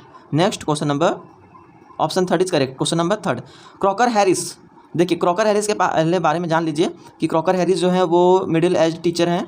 ठीक है, और वो टैप्लो को स्कूल के लास्ट दिन भी उन्हें बुलाते हैं। और एक बार इंसिडेंट ये हुआ था कि क्रॉकर हैरिस एक जोक बोलते हैं, लेकिन कोई भी बच्चा हंसता नहीं है, लेकिन टैप्लो हंस जाता है उस टीचर का मान रखने के लिए। तो क्रॉकर हैरिस इन पे गुस्से हो जाते हैं थोड़ा सा, बोलते हैं कि बता तुम क्या समझे, सारे स्टूडेंट को समझाओ। तो यही क्वेश्चन पूछा जा रहा है कि क्रॉकर हैरिस टैप्लो को बोलते हैं जोक को एक्सप्लेन करने के लिए, तो वो जोक किसको एक्सप्लेन करने के लिए बोलते हैं, क्लास के सारे स्टूडेंट को। So option number 1 is correct, other students. ठीक है, next question number 4, who was Taplow waiting for. Taplow किसके लिए इंतजार कर रहा था, तो हम लोग जानते हैं क्रॉकर हैरिस ने उन्हें बुलाया था। ठीक है, और स्कूल के लास्ट डे में बुलाया था, सोचिए। तो option number 1 is correct, Crocker Harris का। Next question number 5, Millie sends Taplow to. देखिए मिली जो है वो मिस्टर क्रॉकर हैरिस की वाइफ है, मिली क्रॉकर हैरिस। ठीक है, तो वो टैप्लो को भेजती है केमिस्ट के पास कि लो सर के लिए कुछ दवाई लेकर के आओ, अगर तुम नहीं रहोगे तो मैं सर को बता दूंगी कि आप ही का काम से वो गया था आपकी ही दवाई लाने के लिए, तो केमिस्ट के पास। Next question number 6, the letter has yet arrived not Frank finds Taplow writing. Letter refers to, letter किससे ये रेफर करता है। ठीक है, तो क्रॉकर हैरिस, यहाँ पे क्रॉकर हैरिस। ठीक है, क्योंकि क्रॉकर हैरिस जो हैं वो नहीं पहुँचे हुए थे। ठीक, नेक्स्ट, और वहाँ पे था कौन, देखिए मिली क्रॉकर हैरिस जो है वो क्रॉकर हैरिस की ही वाइफ है, लेकिन क्रॉकर हैरिस के घर में खुद क्रॉकर हैरिस ना हो करके उस समय थे फ्रैंक, और फ्रैंक भी कौन है, एक टीचर है, एक हैंडसम टीचर है। ठीक है, देखिए next question number 7, Taplow does not like the. Taplow क्या नहीं पसंद करता था, तो वो ग्रीक प्ले को पसंद नहीं करता था। So option number 1 is correct. Question number 8, Millie assures Taplow that she would take blame, मतलब मिली कहती है कि अगर तुम्हारे आने से पहले सर आ जाएंगे तो मैं उसका ब्लेम ले लूँगी, ठीक है, किसका, कि तुम यहाँ पे एब्सेंस नहीं हो, तुम्हारी एब्सेंस का, तुम्हारी अनुपस्थिति का ब्लेम मैं ले लूँगी, और उन्हें भेज देते हैं कहाँ, केमिस्ट के पास कुछ मेडिसिन लाने के लिए। Next question number 9, the name of Crocker Harris wife was, देखिए क्वेश्चन आ गया, क्रॉकर हैरिस की वाइफ का नाम क्या है, तो अभी मैंने एक्सप्लेन किया, Millie Crocker Harris. So option number 1 is correct. Next question number 10, which book does Taplow have with him, ठीक है, कौन सा बुक टैप्लो के पास होता है, तो जो होता है एमेगमन, वो बुक उसके पास होता है, ठीक है। So option number 3 is correct, जैसा स्टोरी में एक्सप्लेन किया गया है, आप फिगर में भी देख सकते हैं। Next question number 11, Taplow was interested in which subject, ये क्वेश्चन रिपीटेड है और ये इंपॉर्टेंट भी है, नॉर्मल क्वेश्चन ऐसे आ जाते हैं क्लास 11th में, उसे साइंस में ज़्यादा इंटरेस्ट था। So option number 1 is correct. Who asked Taplow to say a joke, देखिए मिली क्रॉकर हैरिस जो है वो क्रॉकर हैरिस की वाइफ है, ठीक है, मिस्टर क्रॉकर हैरिस की वाइफ है, और उसके घर में मिस्टर क्रॉकर हैरिस ना होकर के एक स्कूल के ही टीचर, जो ब्रिटिश स्कूल है जहाँ पे ये पढ़ाते हैं, वहीं का एक हैंडसम टीचर है और जिसका नाम है फ्रैंक, और फ्रैंक वहाँ पे होता है, ठीक है। और फ्रैंकी कहते हैं कि ज़रा क्रॉकर हैरिस कैसे कहते हैं, वो जोक उनका कॉपी करने के लिए भी कहते हैं, ठीक है। तो option number 1 is correct, Frank. Next question number 13, Mr Crocker Harris is, Mr Crocker Harris कौन है, एक मिडिल एज्ड मास्टर है, ठीक है। So option number 1 is correct. और यंग स्कूल कौन है, मास्टर यंग फ्रैंक था, यंग कौन था, फ्रैंक।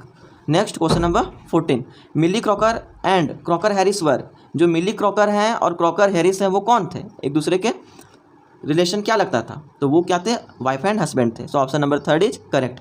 देखिए ये क्वेश्चन रिपीट कर रहा है about Milly and Crocker Harris, ठीक है, तो इस पर ध्यान दीजिए। Next question number 15, Frank is, Frank कौन है, तो हम लोग जानते हैं फ्रैंक क्या है, एक यंग टीचर है, यंग टीचर, वो भी उसी स्कूल में पढ़ाता है, लेकिन जो फ्रैंक है वो हैंडसम है, स्मार्ट है, and mister Crocker Harris middle aged है। फ्रैंक जो है बच्चों से ज़्यादा ही फ्रैंक रहते हैं, बच्चे उन्हें पसंद करते हैं स्टूडेंट्स, लेकिन मिस्टर क्रॉकर हैरिस क्या है, रूल के पक्के हैं, स्टूडेंट्स उन्हें पसंद ज़्यादा नहीं करते हैं। शायद यही रीज़न था कि जो मिली क्रॉकर हैरिस है, मिस्टर क्रॉकर हैरिस की वाइफ, वो उनसे थोड़ा अट्रैक्ट रहती है। शायद इस स्टोरी के लास्ट में बताया गया एंड में कि इन दोनों का अफेयर चल रहा होता है, मिली क्रॉकर हैरिस का अफेयर चल रहा होता है फ्रैंक से, ठीक है, और मिली का हस्बैंड कौन है, मिस्टर क्रॉकर हैरिस, ठीक है, तो समझिए इस चीज़ को। फ्रैंक कौन है, a young school master. So option number 2 is correct. Next question number 16, a sadist is a person who gets pleasure, sadist होता है उदासीपन, ठीक है, जहाँ भी वो जाएगा माहौल को उदास करने वाला, ठीक है। Who gets pleasure out of giving pain to others, ठीक है, जो खुशी महसूस करता है किस चीज़ में, दूसरों को दुख करके खुद ही खुश महसूस करता है, ठीक है।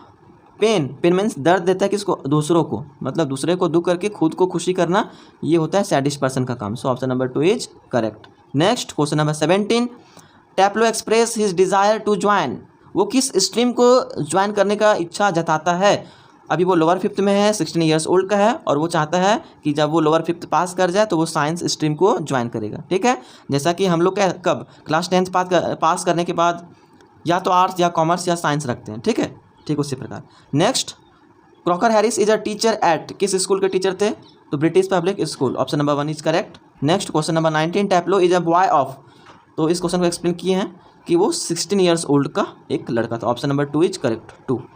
Next chapter number 7, the adventure, और इनके जो ऑथर हैं जयंत नैर्लिकर। और फर्स्ट ही question, who is the author of the story the adventure के ऑथर कौन है, तो Jayant Narlikar. Option number 2 is correct. Mumbai is formerly known as जाना जाता था कैसे, तो मुंबई का पुराना नाम क्या, बॉम्बे है। So option number 1 is correct. Next, the name professor Gaitonde son is, तो स्टोरी में मेंशन है कि उनके बेटे का नाम, प्रोफेसर गायतोंडे के बेटे का नाम विनय गायतोंडे था। Option number 1 is correct. Next question number 4, professor Rajendra Deshpande was a, professor Rajendra Deshpande कौन थे, तो एक फिजिसिस्ट थे, ठीक है, जो भौतिक एक तरीके से फिजिकल बॉडी को देख करके या फिर नर्स को छू करके वो जो डॉक्टर होते हैं वो बता सकते हैं कि प्रॉब्लम आखिर है क्या, ठीक है, फिजिसिस्ट कहते हैं उनको। Next question number 5, professor Gaitonde is surprised to find Bombay under, देखिए प्रोफेसर गायतोंडे का एक एक्सीडेंट होता है, एक ट्रक के साथ टक्कर होता है और वो दूसरी दुनिया में चले जाते हैं, डैट्स मीन उनका माइंड दूसरी दुनिया में चला जाता है। और शायद वो कैटास्ट्रॉफिक थ्योरी के बारे में सोच रहे थे, ठीक है, इसीलिए ऐसा उनके साथ होता है। तो वो सोचते हैं, उनका माइंड चला जाता है उस समय जिस समय हम लोग अंग्रेज़ों के गुलाम थे, ठीक है। भारत इंडिया का जो इंडिया है वो अंग्रेज़ों का गुलाम था, तो वो ब्रिटिश रूल में चले जाते हैं। So option number 1 is correct. Next question number 6, what is Gangadhar Pant Gaitonde a professor of? किस सब्जेक्ट के प्रोफेसर थे गंगाधर पंत गायतोंडे? तो हिस्ट्री के प्रोफेसर थे। Next question number 7, from where did Gangadhar Pant start his journey? अपनी जर्नी की शुरुआत कहाँ से करते हैं? तो यहाँ पे स्पेलिंग गलत है, पुणे होना चाहिए था, ठीक है। Option number 3 is correct. Next question number 8, which one in the following is the closest meaning to give vent to? ठीक है, टू गिव वेंट टू का मतलब होता है एक्सप्रेस करना, एक्सप्लेन करना किसी चीज़ को। Option number 1 is correct. Next question number 9, the closest meaning to the phase to take issue with? To take issue with closest meaning क्या हो सकता है इसका? ठीक है, टू टेक इशू, इसी को लेना, ठीक है। तो इसका मीनिंग जो है क्लोजेस्ट में कि किसी बात पे का विरोध करना। So option number 3 is correct, to disagree. Next question number 10, what is the full form of GMBR? तो स्टोरी में मेंशन है greater Bombay metropolitan railway. So option number 2 is correct, ठीक है, यहाँ ऑप्शन गलत है। Next question number 11, Victoria terminals is presently known as? देखिए जो विक्टोरिया टर्मिनल्स है उसका नाम बदलकर छत्रपति शिवाजी टर्मिनस रखा गया है। So option number 2 is correct, ठीक है। Next question number 12, Bombay was British outpost on lease up to? तो स्टोरी में मेंशन है कि ब्रिटिश ने बॉम्बे को लीज पे एज ए आउटपोस्ट लिया था अप टू 2001 तक, ठीक है। Next question number 13, where does Gaitonde reach by train? Train से कहाँ पहुँचते हैं प्रोफेसर गायतोंडे? तो वो मुंबई पहुँचते हैं, पुणे से Mumbai. So option number 3 is correct. और मुंबई का पुराना नाम क्या है? Bombay. Next question number 14, professor Gaitonde strolled into? देखिए जब वो उनका एक्सीडेंट होता है और उनका माइंड चला जाता है, ठीक है, किसी लगभग 50 साल पीछे चला जाता है, 70 साल पीछे। उस समय हम लोग ब्रिटिश के अंडर थे, हमारा देश आज़ाद नहीं हुआ था, तो वो उन्हें स्ट्रोल किया जाता है आज़ाद मैदान में, ठीक है। ऑप्शन नंबर 1 इज करेक्ट, क्योंकि वो जाने माने हस्ती थे और वो आज़ाद मैदान में बोलने के लिए कुछ जाते हैं, वहाँ पे बहुत भीड़ थी लेकिन लोग उन्हें नहीं पहचानते, ठीक है। तो ये सब उनके सपने में ही एक तरीके से उनका माइंड में ये चल रहा होता है, ठीक है, और वो उस समय कोमा में होता है। Next question number 15, army led by Sadashiv Rao Bhau and Vishwas Rao chased back to Kabul? जब लड़ाई होती है अब्दाली, अहमद शाह अब्दाली, आप जानते हैं, इस पर मूवी भी बनी हुई है, ठीक है। सदाशिव राव एंड विश्वास राव जो थे ये मराठा थे, 2 वीर मराठा, उन्होंने क्या किया था? अब्दाली को खदेड़ दिया था, उन्हें पीछे कर दिया था, लेकिन एक्चुअल में ऐसा हुआ नहीं था, ठीक है, ये हार जाते हैं। अब ये इम्पॉसिबल चीज़ को पॉसिबल सोच रहे हैं और ये सारा माइंड चल रहा है किस पे? गायतोंडे, ठीक है, प्रोफेसर गायतोंडे के माइंड में, क्योंकि वो अभी कोमा में और उनका दिमाग अभी 70 ईयर्स बैक चला गया, ठीक है। Next question number 16, according to Khan Sahib the British Raj had begun from the station called? जो ब्रिटिश राज स्टार्ट था मीन्स स्टेशन, यहाँ पे स्टेशन का नाम पूछा जा रहा है, स्टोरी में मेंशन है Sarhad station. Option number 1 is correct. Next question number 17, professor Rajendra shed he might be thinking of catastrophe theory? Catastrophe का मतलब होता है एक तरीके से जो हो चुका है और आप सोचते हैं कि शायद ये इस डायरेक्शन में ना हो करके इस डायरेक्शन में होता। Suppose that India match 1 run से हार गई, ठीक है, और आप सोच रहे हैं और आप सोचेंगे कि वो मैच इंडिया हारी नहीं थी बल्कि 1 रन पूरा कर लिया गया था, ठीक है, और ऐसा ही सोचते हुए आप दूसरी दुनिया में चले गए कि इंडिया फाइनली मैच जीत गई है। तो इस तरीके के सोच को कैटास्ट्रॉफी थ्योरी कहा जाता है, ठीक है, और ये ऐसा हो चुका था उनके साथ। तो कब हुआ था? एट द टाइम ऑफ जब उनका एक्सीडेंट होता है, और एक्सीडेंट का मीनिंग होता है कोलिजन, टक्कर। Next question number 18, who ventured a question to Khan Sahib? Khan Sahib से क्वेश्चन कौन पूछता है, ठीक है, तो प्रोफेसर जो है professor Ghori is the right option. Option number 2 is correct. Next question number 19, professor Gaitonde entered Forbes building to meet his? तो प्रोफेसर गायतोंडे जो फोर्ब्स के बिल्डिंग पे जाते हैं वहाँ पे अपने बेटे विनय गायतोंडे से मिलने जाते हैं। So option number 4 is correct, son, ठीक है। नेक्स्ट हम लोग चैप्टर आते हैं सिल्क रोड, और ये लिखा गया है, इनके जो ऑथर है निक मिडल्टन, ठीक है, ऑथर कौन है? Nick Middleton. And first question है, देखिए इस चैप्टर का मेन जो स्टोरी है उसमें निक मिडल्टन जो है वो एक कोरा करने के लिए जाते हैं कैलाश मानसरोवर, जो है आप जानते हैं कैलाश पर्वत, ये खास करके बुद्धिज़्म, हिंदुइज्म एंड अदर ये जो धर्म है यहाँ के लोग इन्हें बहुत ही होली मानते हैं, ठीक है, और यहाँ पे लोग, कोरा का मतलब होता है moving around the mountain, Kailash mountain. यहाँ से हमने इसी के सामने क्या है? कैलाश मानसरोवर है, ठीक है, मानसरोवर, और यहाँ पे लोग कोरा करने के लिए जाते हैं। कोरा का मतलब है moving around the mountain, Kailash mountain, Kailash mountain के चारों ओर चक्कर लगाना या परिक्रमा करना, ठीक है। नेक्स्ट चलिए question number first, name the author of the lesson silk road. Silk road के ऑथर कौन है? तो Nick Middleton. Option number 2 is correct. Next question number 2, kiang denote a kind of. तो जो वहाँ के वाइल्ड एस होते हैं, जंगली गधे, उन्हें क्यांग बोला जाता है, ठीक है। तो option number 3 is correct, story में मेंशन है। नेक्स्ट क्वेश्चन नंबर 3, होर is situated on the shore of. जो होर टाउन है, होर स्टोरी में मेंशन है, होर वो सिचुएटेड है कहाँ? तो होर टाउन बिल्कुल मानसरोवर जो है झील उसी के सामने है, ठीक है। तो lake Mansarovar. Next question number 4, Daniel and narrator were heading towards mount Kailash to complete the. Daniel and narrator जो थे वो जा रहे थे, ठीक है, माउंट कैलाश, कैलाश पर्वत की ओर। तो क्या करने के लिए जा रहे थे? तो यहाँ पे स्टोरी में मेनली यही है, कोरा करने के लिए। कोरा होता है क्या है? परिक्रमा around Kailash mountain. Kailash mountain के चारों ओर परिक्रमा करना ही क्या होता है? कोरा कहलाता है, ठीक है। जैसा कि हम लोग मंदिर की भी परिक्रमा करते हैं और पेड़ की भी परिक्रमा करते हैं, उसी प्रकार वहाँ पे कैलाश माउंटेन का परिक्रमा किया जाता है। और ये बुद्धिज्म, हिंदुइज्म, ये सब रिलीजन में मान्यता है, ठीक है। चैप्टर 8 है। Question number 5, who was Tsetan. Tsetan कौन थे? तो ड्राइवर ऑफ द कार, जो ड्राइवर थे, है ना, और यही उनको लेकर के जाते हैं। Next question number 6, what gift did Lhamo give to the author. अब ये लैमो कौन है? लैमो एक तरीके से जो ऑथर है निक मिडल्टन, उनकी एक्वांटेंस है। एक्वांटेंस इन द सेंस आप कह सकते हैं जान पहचान। एक लैमो है, लैमो मीन्स यहाँ पे गर्ल है, लड़की, फ्रेंड एक तरीके से समझ लो आप, ठीक है। तो वो उन्हें देती है जाते वक्त, बड़ा प्यार से देती है कि रास्ते में उन्हें ठंड ना लग जाए। तो जो लॉन्ग स्लीव्ड होता है, लंबे कपड़े, ऊनी वस्त्र आप देखे होंगे कि घुटने तक वो आता है। तो यहाँ पे आप कह सकते हैं ऑप्शन नंबर 4, और फुल स्लीव्ड कोट, आप फिगर में देख सकते हैं इसको, ठीक है। Next question number 7, question number 7, the author's physical condition in Darchen was. देखिए जब वो डार्चन पहुँचते हैं, होर के बाद एक सिटी है, टाउन है डार्चन, वहाँ पे टेम्परेचर बहुत ही लो होता है। और ये जो कोरा है ना, कोरा ये कुछ स्पेसिफिक मंथ में होता है, नहीं तो ये पूरा जो रास्ते हैं पहाड़ी वाले रास्ते, यहाँ पे आइस आ जाते हैं, पूरे बर्फ़ ही बर्फ़ जम जाता है, ठीक है। तो वहाँ पे अधिक ठंड होने के कारण जो निक मिडल्टन होते हैं उनका तबीयत ख़राब हो जाता है।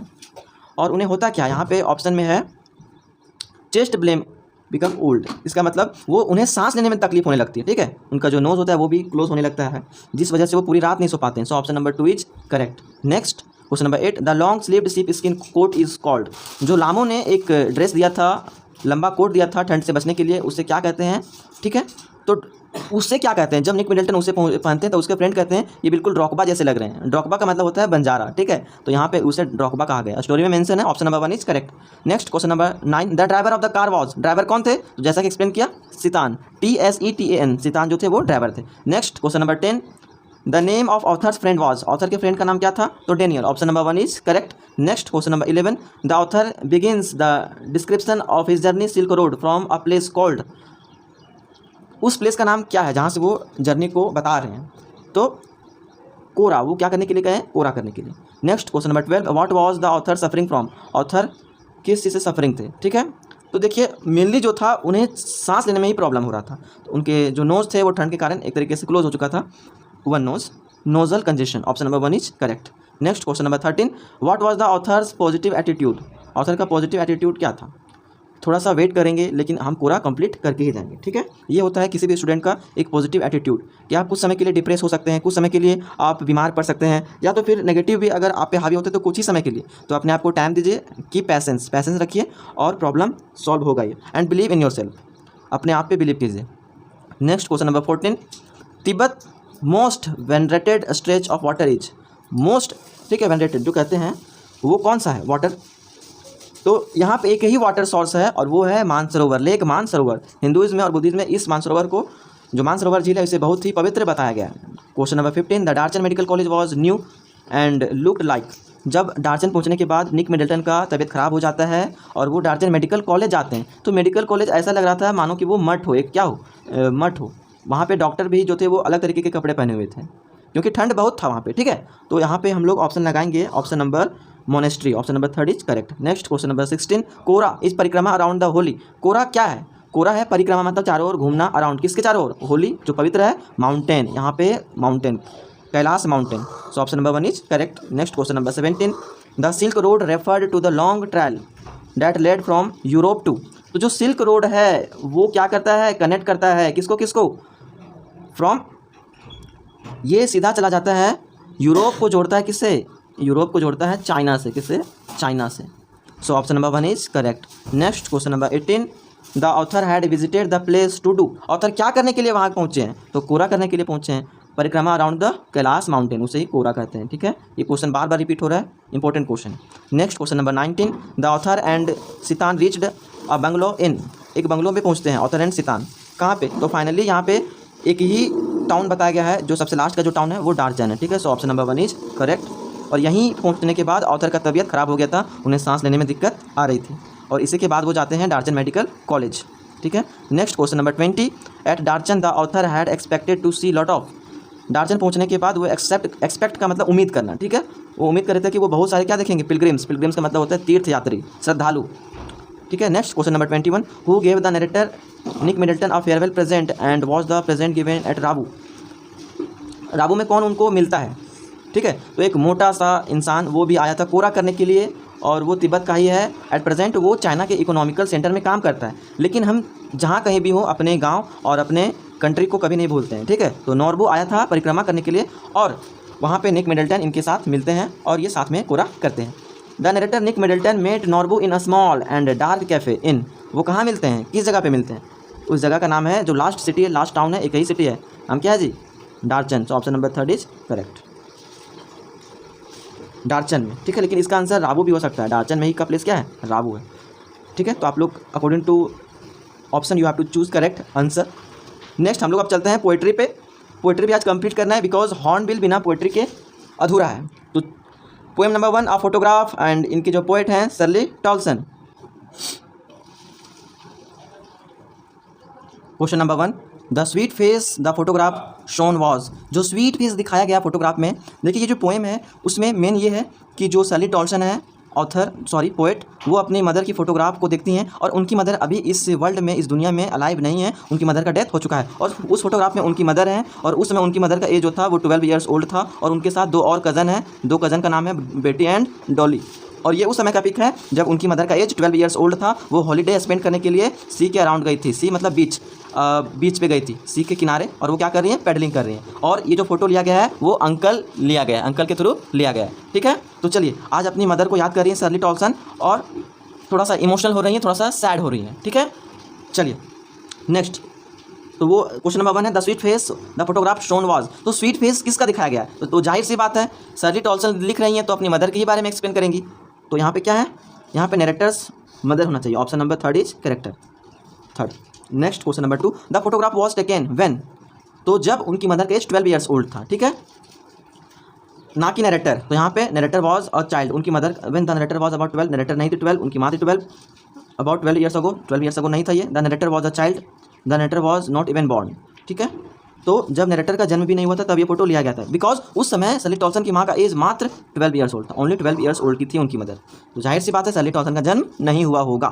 Next question number 3, they were standing, वे लोग खड़े थे कहाँ पे? एट द बीच, जैसा कि मैंने अभी बताया, वो हॉलीडे को स्पेंड करने के लिए गई थी, एंजॉय करने के लिए गई थी। द वर्ड ट्रांजाइंट मीन्स, ट्रांजाइंट का मतलब होता है थोड़ा सा यादगार पल में, कि किन्हीं को याद करके थोड़ा सा सैड होना, और शर्ली टॉल्सन अपनी मदर को याद कर रही हैं, उनके साथ बिताए गए वो प्यार के लम्हे, वो प्यार भरा मोमेंट, अपनी मदर की फीलिंग्स को याद कर रही हैं और उस चीज़ को फील कर रही हैं। सैड है बिकॉज उनकी मदर इस दुनिया में अभी अलाइव नहीं है, सो मोमेंट्री। ठीक है, यादगार वाला पल, transient means. Next question number 2 का फर्स्ट है 1, who is the poet of this extract, तो पोएट कौन है? Shirley Toulson, option number 2 is correct. Next, when did the poet's mother die, poet की मदर कब डेथ हो गया उनका? तो लिखा गया है जब वो जाती हैं बीच पे अपने हॉलीडे को स्पेंड करने के लिए, तो आफ्टर 20-30 ईयर्स। ठीक है,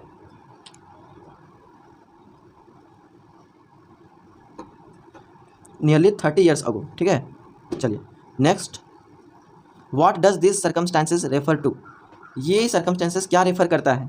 तो सर्कमस्टेंसेस रेफर करता है डेथ, उनकी मदर का डेथ हो चुका है। Next question number 1, who is the poet of the poem a photograph, photograph की पोएम कौन है? Shirley Toulson. ये क्वेश्चन रिपीट कर रहा है, और पोएट एंड ऑथर से तो 1-2 क्वेश्चन फिक्स है किसी भी एग्जामिनेशन में, एकेडमिक एग्जामिनेशन में।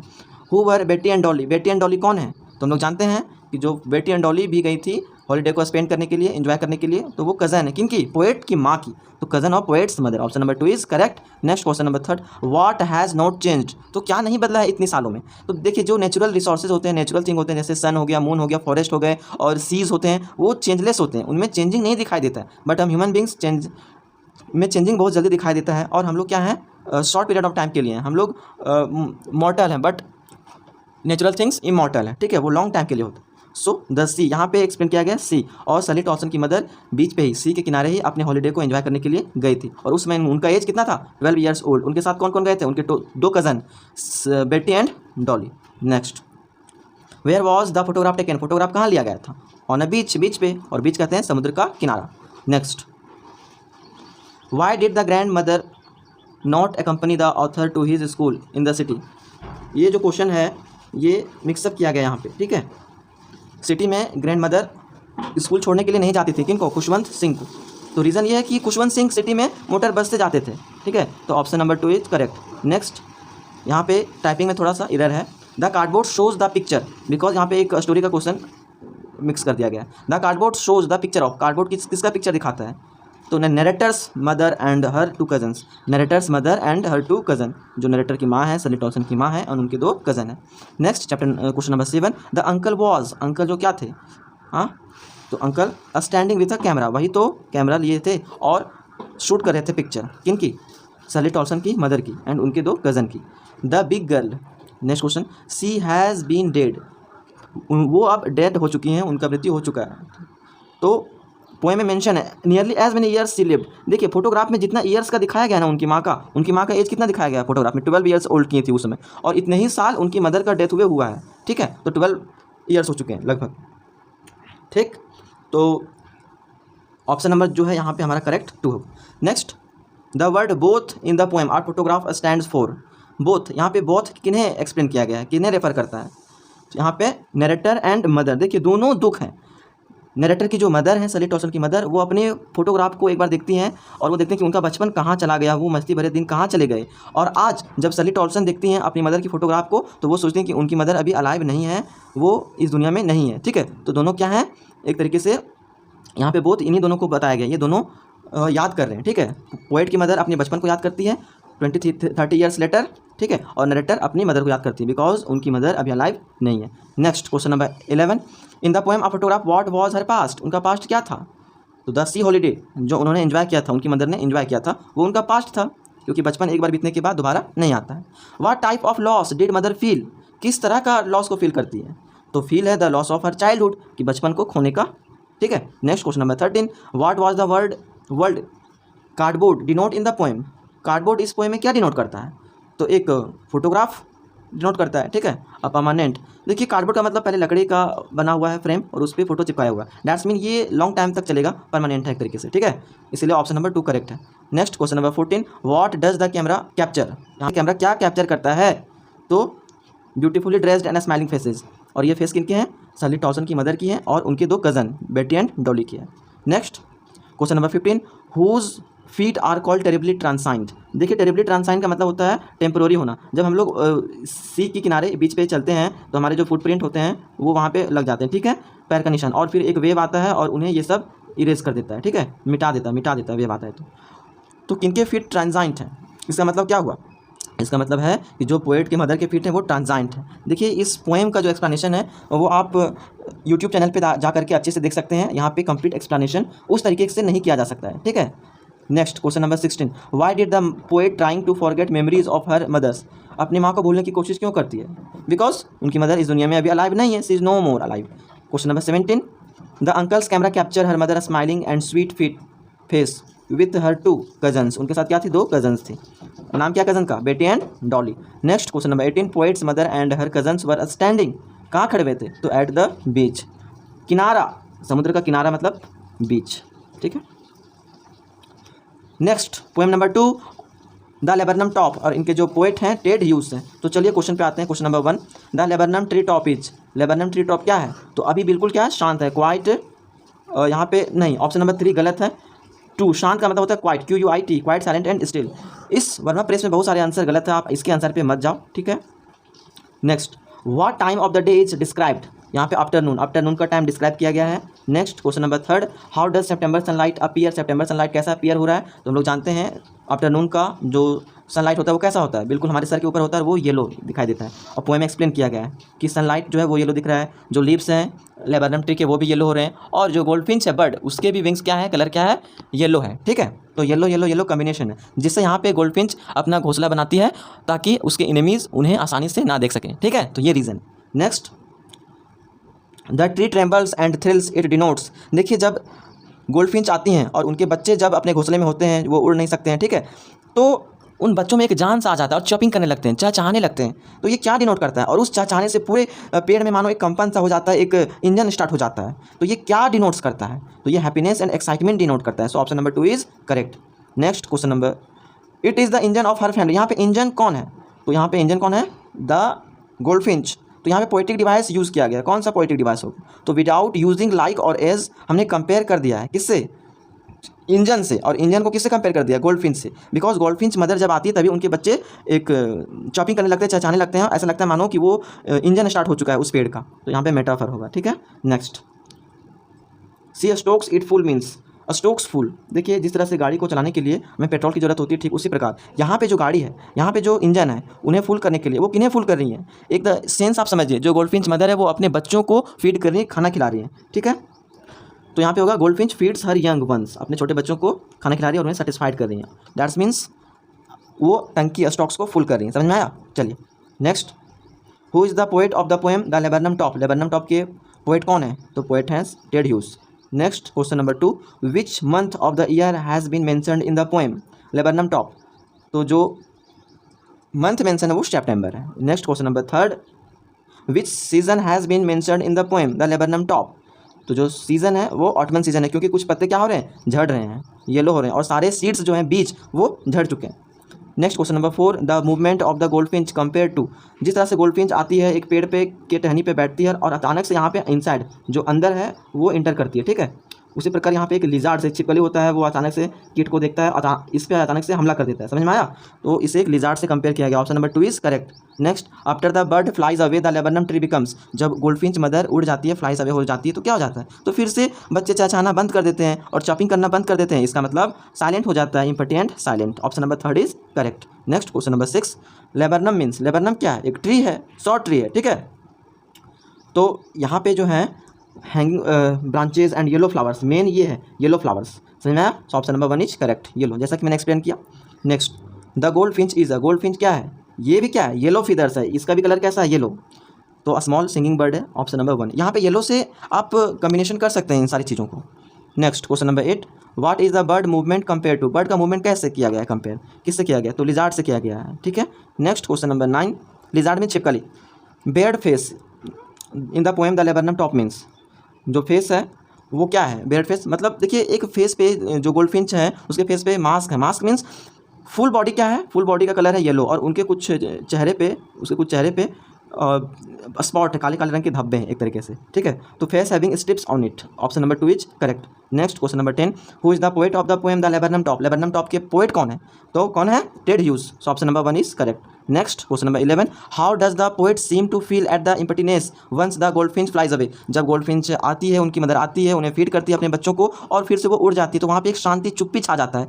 तो ये जो बिछड़ना है अपने बच्चों से, अपने बच्चों को कहीं दूर से अनंत से खाना ला करके, भोजन ला करके अपने बच्चों को खिलाती है। तो यहाँ पे पोएट जो है थोड़े से सैड हो जाते हैं कि कैसे हमारे पेरेंट्स हमारे लिए इतने दूर से मेहनत करके आते हैं और बच्चे घर में रहते हैं और उन्हें अपने पेरेंट्स को समझ नहीं पाते हैं, ठीक है। तो यहाँ पे थोड़े से सैड हो जाते हैं।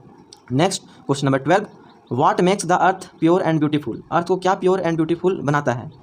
तो ऑल ऑफ दिस, जितने भी हैं natural things, sky, shower, sea, all of this, ठीक है। हम ह्यूमन बींग्स तो इसे ब्यूटीफुल कभी बना ही नहीं सकते हैं, ठीक है, हम तो और पॉल्यूट कर देते हैं। Question number 13, it is the engine of her family. Engine कौन है? जैसा कि एक्सप्लेन किया गया है, जो engine of her family here refers to. तो इंजन किसको कहा गया? गोल्डफिंच को कहा गया। तो इंजन है कहाँ यहाँ पे? गोल्डफिंच नहीं है, तो यहाँ पे ट्री को बताएगा। ट्री कौन सा है? लेबरनम ट्री है। Next question number 14, the goldfinch is compare to a lizard because. एक लिजार्ड से कंपेयर किया, छिपकली से कंपेयर किया गया है गोल्डफिंच को। तो जैसे छिपकली जो होती है वो अचानक से अपने इंसेक्ट्स पे, अपने भोजन को वो बना लेती है, इंसेक्ट को, मक्खी को खा लेती है बड़ा तेज़ी से। उसी प्रकार जो गोल्डफिंच होती है वो उड़ते हुए एक एंड पे आती है, लेबरनम ट्री के एंड पे, और अचानक से इनसाइड द ब्रांचेस चली जाती है और अपने बच्चों को फीड करती है, ठीक है। तो यहाँ पे करेंगे हम लोग ऑप्शन नंबर 3 जो अलर्टनेस है, ठीक है। Next question number 15, the goldfinch chirping changes into whispering to because, ठीक है। बिकॉज क्या है कि वो अब उड़ने वाला है, और ऑप्शन नंबर 3 ही ज़्यादा सही है, it has done it's job. मतलब जो गोल्डफिंच है उसका मेन रीज़न क्या है, मेन मकसद क्या है? अपने बच्चों को खाना खिलाना। और जब वो अपने बच्चों को फीड कर देती है तो वो वहाँ से फ्लाई अवे हो जाती है, ठीक है। यहाँ पे ऑप्शन नंबर 4 भी आप कर सकते हैं, इट वांट्स टू फ्लाई। अब बच्चे की जो माँ है, गोल्डफिंच मदर है, वो बिछड़ना चाहती है तो बच्चे चिरपिंग करना कम कर देते हैं, ठीक है। Question number 3, the voice of the rain, Walt Whitman, इनके जो पोएट हैं वॉल्ट विटमैन है। Question number 1, in the poem the voice of the rain, देखिए इस पोएम में जो पोएट हैं वॉल्ट विटमैन, वो सॉफ्ट फॉलिंग रेन से बात करते हैं, कम्युनिकेट करते हैं और उनसे एक ही चीज़ पूछते हैं, हु आर्ट दाउ, कि तुम कौन हो, और सारा एक्सप्लेनेशन, सारा जवाब रेन करती है। अब रेन कैसे कर सकती है, ये उनका इमेजिनेशन है कि रेन बताती है कि मैं I am the poem of the earth, मैं जो हूँ इस अर्थ की कविता हूँ, ठीक है। तो चलिए, without rain seeds will remain, वो कहती है जो सीड्स हैं, जो बीज हैं, वो मेरे बिना क्या है, अनबॉर्न है, मेरे बिना जन्म नहीं सकते हैं, एक तरीके से उनमें जान नहीं आ सकती है विदाउट वाटर। तो option number 3 is correct. The rain descends, rain उतरती है कहाँ से, ठीक है, तो ये उतरती है और क्या करती है, to wash away droughts and dust, और जो एटमॉस्फेयर के जितने डस्ट होते हैं उसे डिसेंड कर देती है, ठीक है। नेक्स्ट, और पूरे इन्वायरमेंट को क्लीन कर देती है। Question number 3, what does rain do to the place of its origin, place of origin, origin का मतलब जहाँ से जन्म होता है, और रेन का जन्म कहाँ से होता है, बर्थ प्लेस क्या है इसका, तो जितने भी वाटर रिसोर्सेज हैं, सी है, पॉन्ड है, रिवर है, ठीक है। तो इट ब्यूटीफाइज एंड प्यूरीफाइज इट, किसको प्यूरीफाई करती है, तो पूरे अर्थ को। हम लोग जानते हैं जब बारिश होता है तो पूरा इन्वायरमेंट साफ़ हो जाता है, हर जगह हरियाली और ग्रीन, पूरे तरह अर्थ को ग्रीन कर देती है, ठीक है। जो सीड्स होते हैं उनमें भी जान आ जाता है, वो प्लांट बनने लगते हैं। Next question number 4, without rain seeds will remain, rain के बिना जो सीड्स हैं, बीज है, वो क्या है, हिडन एंड अनबॉर्न है, वो तो मिट्टी में दबे हुए, वो तो कभी जन्म नहीं ले सकते, उस तरीके से बढ़ ही नहीं सकते, तो अजन्म है, ठीक है, unborn. In the poem the voice of the rain, recked unrecked means, देखिए रेक्ट अनरेक्ट का मतलब है चाहे उनका कोई केयर करे या ना करे, किनका केयर, रेन का, बारिश की बूंदों का। तो यहाँ पे कोई उनका नोटिस करे या नहीं करे, केयर करे या नहीं करे, वो उसी अंदाज के साथ लौटती है। एक वाटर साइकिल आप देख सकते हैं कि किस तरीके से जब वेपर बन के ऊपर जाता है और ऊपर बनने के बाद फिर वो क्लाउड के फॉर्म में स्काई में होता है, स्काई में होने के बाद फिर एक रेन होता है, बारिश होता है, फिर से वो अपने ओरिजिन पे आ जाती है, दैट्स मीन सी और लैंड वाटर में आ जाती है। ये रेक्ट अनरेक्ट का मतलब होता है केयर और अनकेयर, या तो फिर नोटिस्ड और unnoticed. Next question number 6, in the poem the voice of the rain together changed means, together changed का मीन, इसका मतलब क्या होता है, ठीक है, तो जो होते हैं नेचर कंप्लीटली चेंज होते हैं, ठीक है।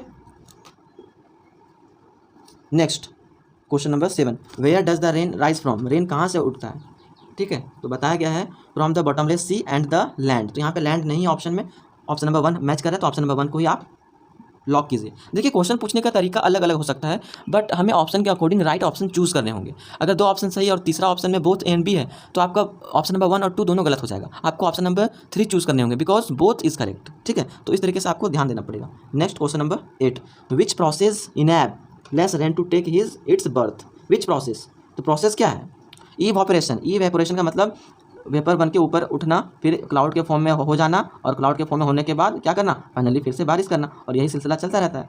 नेक्स्ट यहाँ पे option number 1। Next question number 9, how does rain give back life of its origin, origin को फिर से कैसे लाइफ देती है, तो क्या करती है, it gives life and saves the earth, earth को सेव करती है, जहाँ से इवेपोरेट होती है वहीं से फिर आकर के अर्थ को पूरी तरह से ब्यूटीफाई एंड प्यूरीफाई करती है, ठीक है। नेक्स्ट यहाँ पे प्यूरीफाई से ज़्यादा करेक्ट ऑप्शन है लाइफ, लाइफ देती है अर्थ को, ठीक है। Next question number 10, the rain acts like a messenger of merry between the fields and the clouds, because जब बारिश होता है तो फिर से पूरी पृथ्वी को हरी भरी कर देती है, और यहाँ पे रीजुविनेट का मतलब फिर से यंग बना देना, फिर से एक तरीके से हरा भरा कर देना, so option number 2 is correct. Next question number 11, the poet Walt Whitman ask a question, who art thou, who art thou का मतलब होता है हु आर यू, तुम कौन हो, तो यहाँ पे दाउ कौन है, किससे पूछते हैं, तो द शावर से पूछते हैं, शावर का मतलब होता है नेचुरल फॉलिंग रेन, ठीक है। Next question number 12, soft falling rain. Question number 12, I give back life to my origin, who is the speaker, speaker कौन है यहाँ पे, तो यहाँ पे स्पीकर जवाब एक ही कोई दे रहा है, कौन, जो रेन है, तो रेन कौन है, द शावर, शावर मीन्स हल्की बारिश। Who is the poem of अर्थ, यहाँ पे किसने कहा कि I am the poem of the earth, तो रेन कहती है कि मैं इस अर्थ की क्या हूँ, कविता हूँ। Next question number 14, the rain takes shape, rain takes shape in the sky, देखिए जब वेपोरेट होकर ऊपर जाती है और फिर क्या बन जाती है, वो पानी नहीं रहती है, पहले वो क्लाउड बनता है, उसके बाद उसमें कोलिजन होता है, तब जा करके बारिश यहाँ पे होता है, ठीक है, तब जा करके बारिश होता है। Next, I give back life to my origin, तो ऑन ओरिजिन जहाँ से वो ऊपर उठती है, तो कहाँ से, ओरिजिन मेन क्या है, सी हम लोग कह सकते हैं, जैसा कि जानते हैं अर्थ में 70% 71% वाटर है। Where does the song issue from, ये सॉन्ग जो है निकल रहा है कहाँ से निकल रहा है, ठीक है, तो वो निकल रहा है, ऑप्शन देखिए, सी नहीं हो सकता, फॉरेस्ट नहीं हो सकता, स्काई नहीं हो सकता, अर्थ, पोएम ऑफ द अर्थ, वो कहती है कि मैं इस अर्थ की क्या हूँ, कविता हूँ। कौन कहती है? रेन। और रेन कैसा है? सॉफ्ट फॉलिंग है। The place of origin of the rain is, question बहुत सारा रिपीटेड है, ठीक है। Origin, place of origin of the rain, origin क्या है? ऑल ओवर अर्थ ही तो है, अर्थ, और अर्थ में क्या है? सी है, अर्थ में ही तो लैंड है, ज़मीन है, ठीक है, भूमि है। Next question number 18, who is the poet of the poem, इस पोएम के पोएट कौन है? The voice of the rain, तो Walt Whitman, option number 2। Next question number 19, what is the meaning of phase poet of poem of earth, poem of earth का मतलब क्या होता है, ठीक है। तो rain gives the same pleasure, ठीक उसी प्रकार की खुशी देती है। द पोएम गिव्स, जिस तरह से देखिए हम लोग जब डिप्रेस होते हैं या फिर मन नहीं लगता है तो सॉन्ग सुन लेते हैं, किसी प्रकार का सॉन्ग हो सकता है, तो ठीक उसी प्रकार जब अर्थ में ड्राउट्स होता है, सूखापन आ जाता है, किसी तरह का हरियाली नहीं होता है, तो जब बारिश होती है तो फिर से पूरा अर्थ क्या हो जाता है? हरा भरा हो जाता है। ठीक उसी प्रकार हमारे मूड को चेंज कर देता है एक सॉन्ग, उसी प्रकार से रेन का जो है, रेन वो अर्थ को चेंज कर देता है, हरी भरी पूरी तरह से कर देता है। Question number 20, what was strange to tell in the poem the voice of the rain. Strange क्या है? स्ट्रेंज ये है कि पोएट पूछते हैं हु आर्ट थाउ, कि तुम कौन हो, तो पलट करके रेन भी जवाब देती है और क्या बोलती है? I am the poem of the earth. तो ऑप्शन नंबर ये 1 होना चाहिए, रिप्लाइड करती है, ठीक है। Question number 21, in the poem the voice of the rain which of the following is personified, किससे पर्सनिफाइड किया गया? देखिए पर्सनिफिकेशन का मतलब होता है non living thing act as living thing. अब आप सोचिए कि आपका मोबाइल आपसे बात कर सकता है, क्या मोबाइल में फीलिंग्स हो सकता है? नहीं हो सकता है। तो ठीक उसी प्रकार क्या रेन बात कर सकती है? नहीं बात कर सकती। तो इस पोएम में रेन के बारे में बताया गया, तो option number 4। The rain according to the poet is a source of, according to the poet rain क्या है? एक सोर्स ऑफ लाइफ है, ठीक है। Next question number 23, the expression to love, तो पोएम में बताया गया है, नोट में लिखा गया है, टू लैव का मतलब पूरी तरह से जलमग्न कर देना। जब बारिश होता है तो पूरे पृथ्वी को भिगा देती है और हरियाली कर देती है, हरी भरी कर देती है। तो ऑप्शन नंबर 1 टू बात। What does the rain do to the nature, rain क्या करती है? तो क्लींस करती है, ब्यूटीफाइज करती है, दोनों करती है। तो option number 3 is correct, both cleanses, beautifies and purify. Next poem number 4 पे आते हैं, चाइल्डहुड, और जो इनके पोएट हैं मार्कस नेटिन है, ठीक है। देखिए इस पोएम में ये बताया गया है कि जो मार्कस नेटिन है वो अभी 11वें वर्ष से 12वें वर्ष की एज के बारे में सोच रहे हैं, और वो सोचते हैं कि क्या मेरा लाइफ का यही मोड़ था जब मैंने अपना बचपन खो दिया। वो लाइफ के डिफरेंट मोड़ को, डिफरेंट पॉइंट को याद करते हैं, और वो सोचते हैं कि शायद जब मैं स्वर्ग और नर्क जैसी बातें जानने लगा, शायद उसी समय मेरा बचपन चला गया। जब मुझ में थोड़ी समझ आने लगी तो शायद उसी समय मेरा बचपन चला गया। और फिर वो कहते हैं कि जब मुझे ये समझ में आने लगा कि जो एडल्ट्स होते हैं, जो बड़े लोग होते हैं, जैसा वो कहते हैं एक्चुअल में वैसा होते नहीं है। वो बातें करते हैं हमें प्यार की, एक दूसरे के साथ रहने की, और खुद ही आपस में झगड़ा करते हैं। तो जब मुझे ये बात समझ में आने लगा तो शायद मेरा बचपन उसी समय चला गया। तो इस तरीके से वो डिफरेंट एक्सपेक्टेशन, बहुत डिफरेंट पॉइंट सोचते हैं। और एट द लास्ट स्टेंजर वो सोचते हैं, वो कहते हैं कि where did my childhood go, आखिर गया तो मेरा बचपन कहाँ गया। और फाइनली वो हमें एक्सप्रेस करते हैं कि हम अपने बचपन को, अपने चाइल्डहुड को किसी बच्चे के फेस पे, जो एकदम इनोसेंस होता है, बिल्कुल इनोसेंस होता है, किसी छोटे बच्चे के चेहरे पे हम अपनी बचपना को देख सकते हैं, ठीक है। और शायद यह किसी फॉरगॉटन प्लेस पे चला गया। तो चलिए इसका क्वेश्चन हम लोग देखते हैं। तो चलिए question number 1, who is the poet of the poem childhood, childhood के पोएट कौन है, ठीक है। तो Markus Natten, option number 3 is correct. Next question number 2, we in the poem childhood stands for, यहाँ पे वी कौन है, ठीक है। तो यहाँ पे जो है क्वेश्चन, यहाँ पे नेक्स्ट चैप्टर का आ गया है, प्रिंटिंग थोड़ा सा मिस्टेक है, तो चलिए फिर भी हम एक्सप्लेन कर देते हैं। तो जो फादर एंड सन है, ये फादर एंड सन के पोएम का क्वेश्चन है, ठीक है। तो ऑप्शन नंबर 3 इज करेक्ट। देखिए मैं फादर टू सन के बारे में कुछ बता देना चाहता हूँ। जो पोएम है father to son, last poem, poem number 5, Hornbill book class 11th का, ठीक है। उसमें से फादर एंड सन के बीच में कुछ मिसअंडरस्टैंडिंग हो गई है, और ये बताता है आज के जनरेशन के बारे में कि हम लोग अपने पेरेंट्स को टाइम नहीं दे पाते हैं, और पेरेंट्स भी अपने स्ट्रगल में रहते हैं, और वो हमारे लिए ही अर्निंग करने के लिए घर से बाहर जाते हैं, और जिसकी वजह से हमें टाइम वो नहीं दे पाते हैं। डैट्स मीन एक तरीके से एक जनरेशन गैप आ चुका है। और आज जो है इस पोएम में वो बेटा जो है, एक सन, वो अपने फादर को नहीं समझ पा रहा है, और एक फादर जो है वो अपने सन को नहीं समझ पा रहा है। दोनों एक बिहेव ऐसे कर रहे हैं जैसे कि स्ट्रेंजर्स हो, मीन्स अजनबी हो, ठीक है।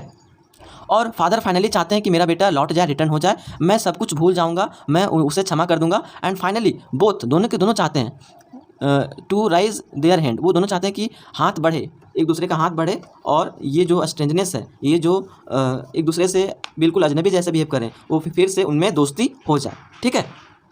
चलिए आप इसे कंप्लीट समझना चाहते हैं तो हमारे चैनल पे आप इसका एक्सप्लेनेशन देख सकते हैं। फिलहाल poem number 3, therefore couldn't be here means, therefore couldn't be here means, इसका मतलब क्या है, ठीक है।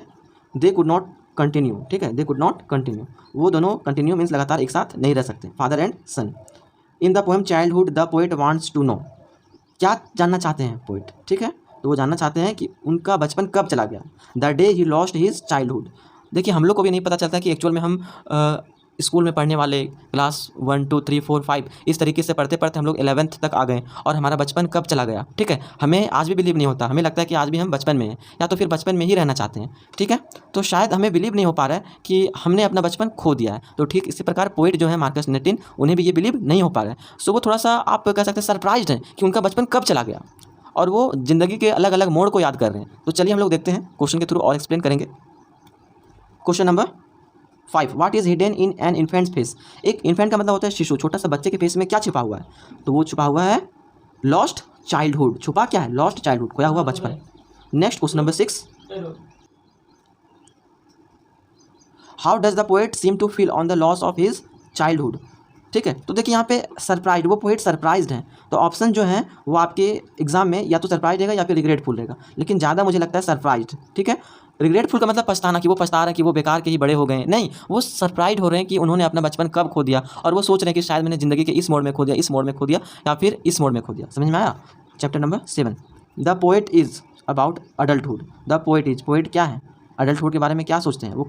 वो थोड़े से अनहैप्पी हैं, बिकॉज जो बड़े लोग होते हैं वो जैसे होते हैं, जैसे दिखते हैं, एक्चुअल में वो ऐसे होते नहीं हैं। ठीक है, question number 8, what could not be found in geography books. तो पोएम एक्सप्लेन किया गया है, जो स्वर्ग और नर्क है वो आपको ज्योग्राफी में किसी भी बुक में नहीं मिलेगा, कि यहाँ पे जो हेल है, यहाँ स्वर्ग है और यहाँ नर्क है। Option number 1 is correct. Next question number 9, the childhood can be found in. जो हमारा बचपन होता है, बचपना, वो हम लोग फाउंड कर सकते हैं कहाँ पे? इन्फेंट फेस, मतलब किसी बच्चे के फेस में हम लोग देख सकते हैं। Question number 10, my mind was really mind means, इसका मतलब क्या है? देखिए, जब एक बच्चा सोचने लगता है कि जब मैं कुछ भी सोच सकता हूँ या तो फिर मैं अपने डिसीजंस खुद ले सकता हूँ कि क्या सही है क्या गलत है, तब वो बच्चा का बचपना जा चुका होता है। ठीक है, तो इसी प्रकार यहाँ पे आई कुड थिंक इंडिपेंडेंटली, मैं स्वतंत्र रूप से सोच सकता हूँ, व्हाट इज राइट और wrong. So option number 3 is correct. What is the poet eager to know in the poem childhood. Childhood जो पोएम है उसमें वो क्या जानना चाहते हैं? तो जानना ये चाहते हैं कि वेयर हिज चाइल्डहुड गोन, उसका चाइल्डहुड जो है, पोएट का चाइल्डहुड कहाँ चला गया और कब चला गया। तो option number 4 is correct. Next, adult talked, जो बड़े लोग होते हैं वो बात करते हैं कैसे? Of love, preached of love, वो बात करते हैं प्यार की। ठीक है, और बट लेकिन वो प्यार नहीं करते, एक तरीके से मिलजुल कर नहीं रहते हैं, लेकिन वो यहाँ पूछा है क्वेश्चन की बात कैसे करते हैं? वो बातें करते हैं प्यार की। ठीक है, next question number 13, preached for love in the poem childhood means. इस पोएम में प्रीच्ड ऑफ लव का मीनिंग क्या है? ठीक है, तो प्रीच्ड ऑफ लव मतलब लव के बारे में, प्यार के बारे में थोड़ा सा अलग नज़रिया रखना। बात करते हैं, हमें प्यार से रहने के लिए सिखाते हैं, लेकिन खुद ही क्या करते हैं? इस तरीके से एक्ट नहीं करते हैं, मतलब आपस में झगड़े करते हैं। इसीलिए पोएट यहाँ पे अनहैप्पी हैं बड़े लोगों से, वो कहते कुछ और है और करते कुछ और है। Question number 14, in the poem childhood mine alone means. ठीक है, माइन अलोन का मतलब क्या है? Not influenced by others. ठीक है, यहाँ पे ऑप्शन नंबर जो है माइन अलोन का मतलब होता है, ऑप्शन नंबर ये 2 मिस्टेक है, यहाँ गलत है। Option number 4 is correct. For my self only, जो है वो मेरा खुद का है, ये केवल मेरा है और मैं अपने बारे में कुछ भी सोच सकता हूँ, एंड ये जो मेरा माइंड है मैं डिसीजंस खुद ही ले सकता हूँ। Question number 15, in the poem childhood what does the poet say about adults. Adults के बारे में क्या कहते हैं? तो वो वही कहते हैं, दे आर नॉट सो, वो वैसे नहीं हैं जैसे वे दिखते हैं। समझ में आया? वो बातें करते हैं प्यार की, लेकिन खुद आपस में झगड़े करते हैं। हमें प्यार से रहने के लिए सिखाते हैं और आपस में ही वे लोग झगड़े करते हैं। Question number 16, when did the poets childhood गो। उनका बचपन कब चला गया? तो पोएम एक्सप्लेन, जब वो 11 से 12वें वर्ष में जा रहे होते हैं तब उनका बचपन चला गया। यहाँ पे एग्जैक्ट हम लोग क्या टिक लगाएं? तो एग्जैक्ट यहाँ पे 12 ईयर्स में वो थे नहीं, जब उनका 11 ईयर्स खत्म हो चुका था। दैट्स मीन हम यहाँ पे लगाएंगे 11 ही लगाएंगे। ठीक है, tick. Next question number 17, where is poet able to find his childhood. Poet कहते हैं कि अपने बच्चे को हम फाइंड कर सकते हैं और वो अपने बचपना को देख सकते हैं। कहाँ पे? तो एक छोटे बच्चे के चेहरे में, इनोसेंस, ठीक है, ऑफ द इन्फेंट फेस, यहाँ पे फेस होना चाहिए, ये फेस होना चाहिए। Option number 1 is correct. Next question number 18, where can one find the real childhood. Real childhood कहाँ फाइंड कर सकता है? सिंपल, एक बच्चे के चेहरे पे, in an infant can one find the real childhood. Real मतलब in an infant. Option number 1। Next, hell and heaven could not be found, कहाँ नहीं है? ज्योग्राफी बुक्स में नहीं है, किसी भी तरह का स्वर्ग और नर्क का नक्शा नहीं है वहाँ पे। ठीक है, तो ऑप्शन नंबर 2 इज करेक्ट। अब लास्ट पोएम बच गया हमारा फादर टू सन, और इनके जो पोएट हैं वो है एलिजाबेथ जेनिंग्स। ठीक है, यहाँ फादर जो है एंड सन जो है वो अपने फादर से खफा हैं और बिल्कुल स्ट्रेंज बिहेव कर रहे हैं। तो चलिए क्वेश्चन से हम लोग इसका एक्सप्लेनेशन समझते हैं। Question number 1, who is the poet of the poem father to son? Father to son के पोएट कौन है? तो Elizabeth Jennings. Option number 2 is correct. Next question number 2, prodigal means का मतलब होता है जो बहुत अधिक खर्च करता है, ठीक है, तो उसका कह सकते हैं हम लोग एक्स्ट्रावेगेंट, खर्चीला। Option number 3। Next question number 3, there was no sign of understanding. तो एक दूसरे के बीच में समझदारी की कमी दिख रही है, मतलब जो फादर है वो अपने बेटे को नहीं समझ पा रहे, सन को नहीं समझ पा रहे, और जो सन है वो अपने पिता अपने फादर को समझ नहीं पा रहा है, ठीक है। Question number 4, who says we both must live on the same globe. तो यहाँ पे फादर एक्सप्लेन करते हैं कि हम और जो हमारे बेटे, मेरे बेटा है, वो हम लोग सेम अर्थ पे एक ही घर में रहते हैं, लेकिन मैं अपने सन को समझ नहीं पा रहा हूँ। तो यहाँ पे इस लाइन को कौन करता है? तो यहाँ पे option number 2 the father. Next, in the poem father to son who is expressing his helplessness. यहाँ पे कौन लाचार है, ठीक है, कौन एक तरीके से अपने हेल्पलेसनेस को एक्सप्लेन कर रहा है? यहाँ पे फादर ही एक्सप्लेन कर रहे हैं कि मैं अपने बेटे को नहीं समझ पा रहा हूँ और ना ही मेरा बेटा मुझे समझ पा रहा है। मैं चाहता हूँ, मैं सब कुछ भुला करके अपने बेटे को माफ़ करना चाहता हूँ, बट वो दोनों हाथ मिलाने के लिए तैयार हैं, एक दूसरे को क्षमा करने के लिए तैयार है। मीन्स फादर अपने बेटे को क्षमा करने के लिए तैयार है, ठीक है। तो वे एक्सप्रेस कर रहे हैं उनके फादर, ना कि सन।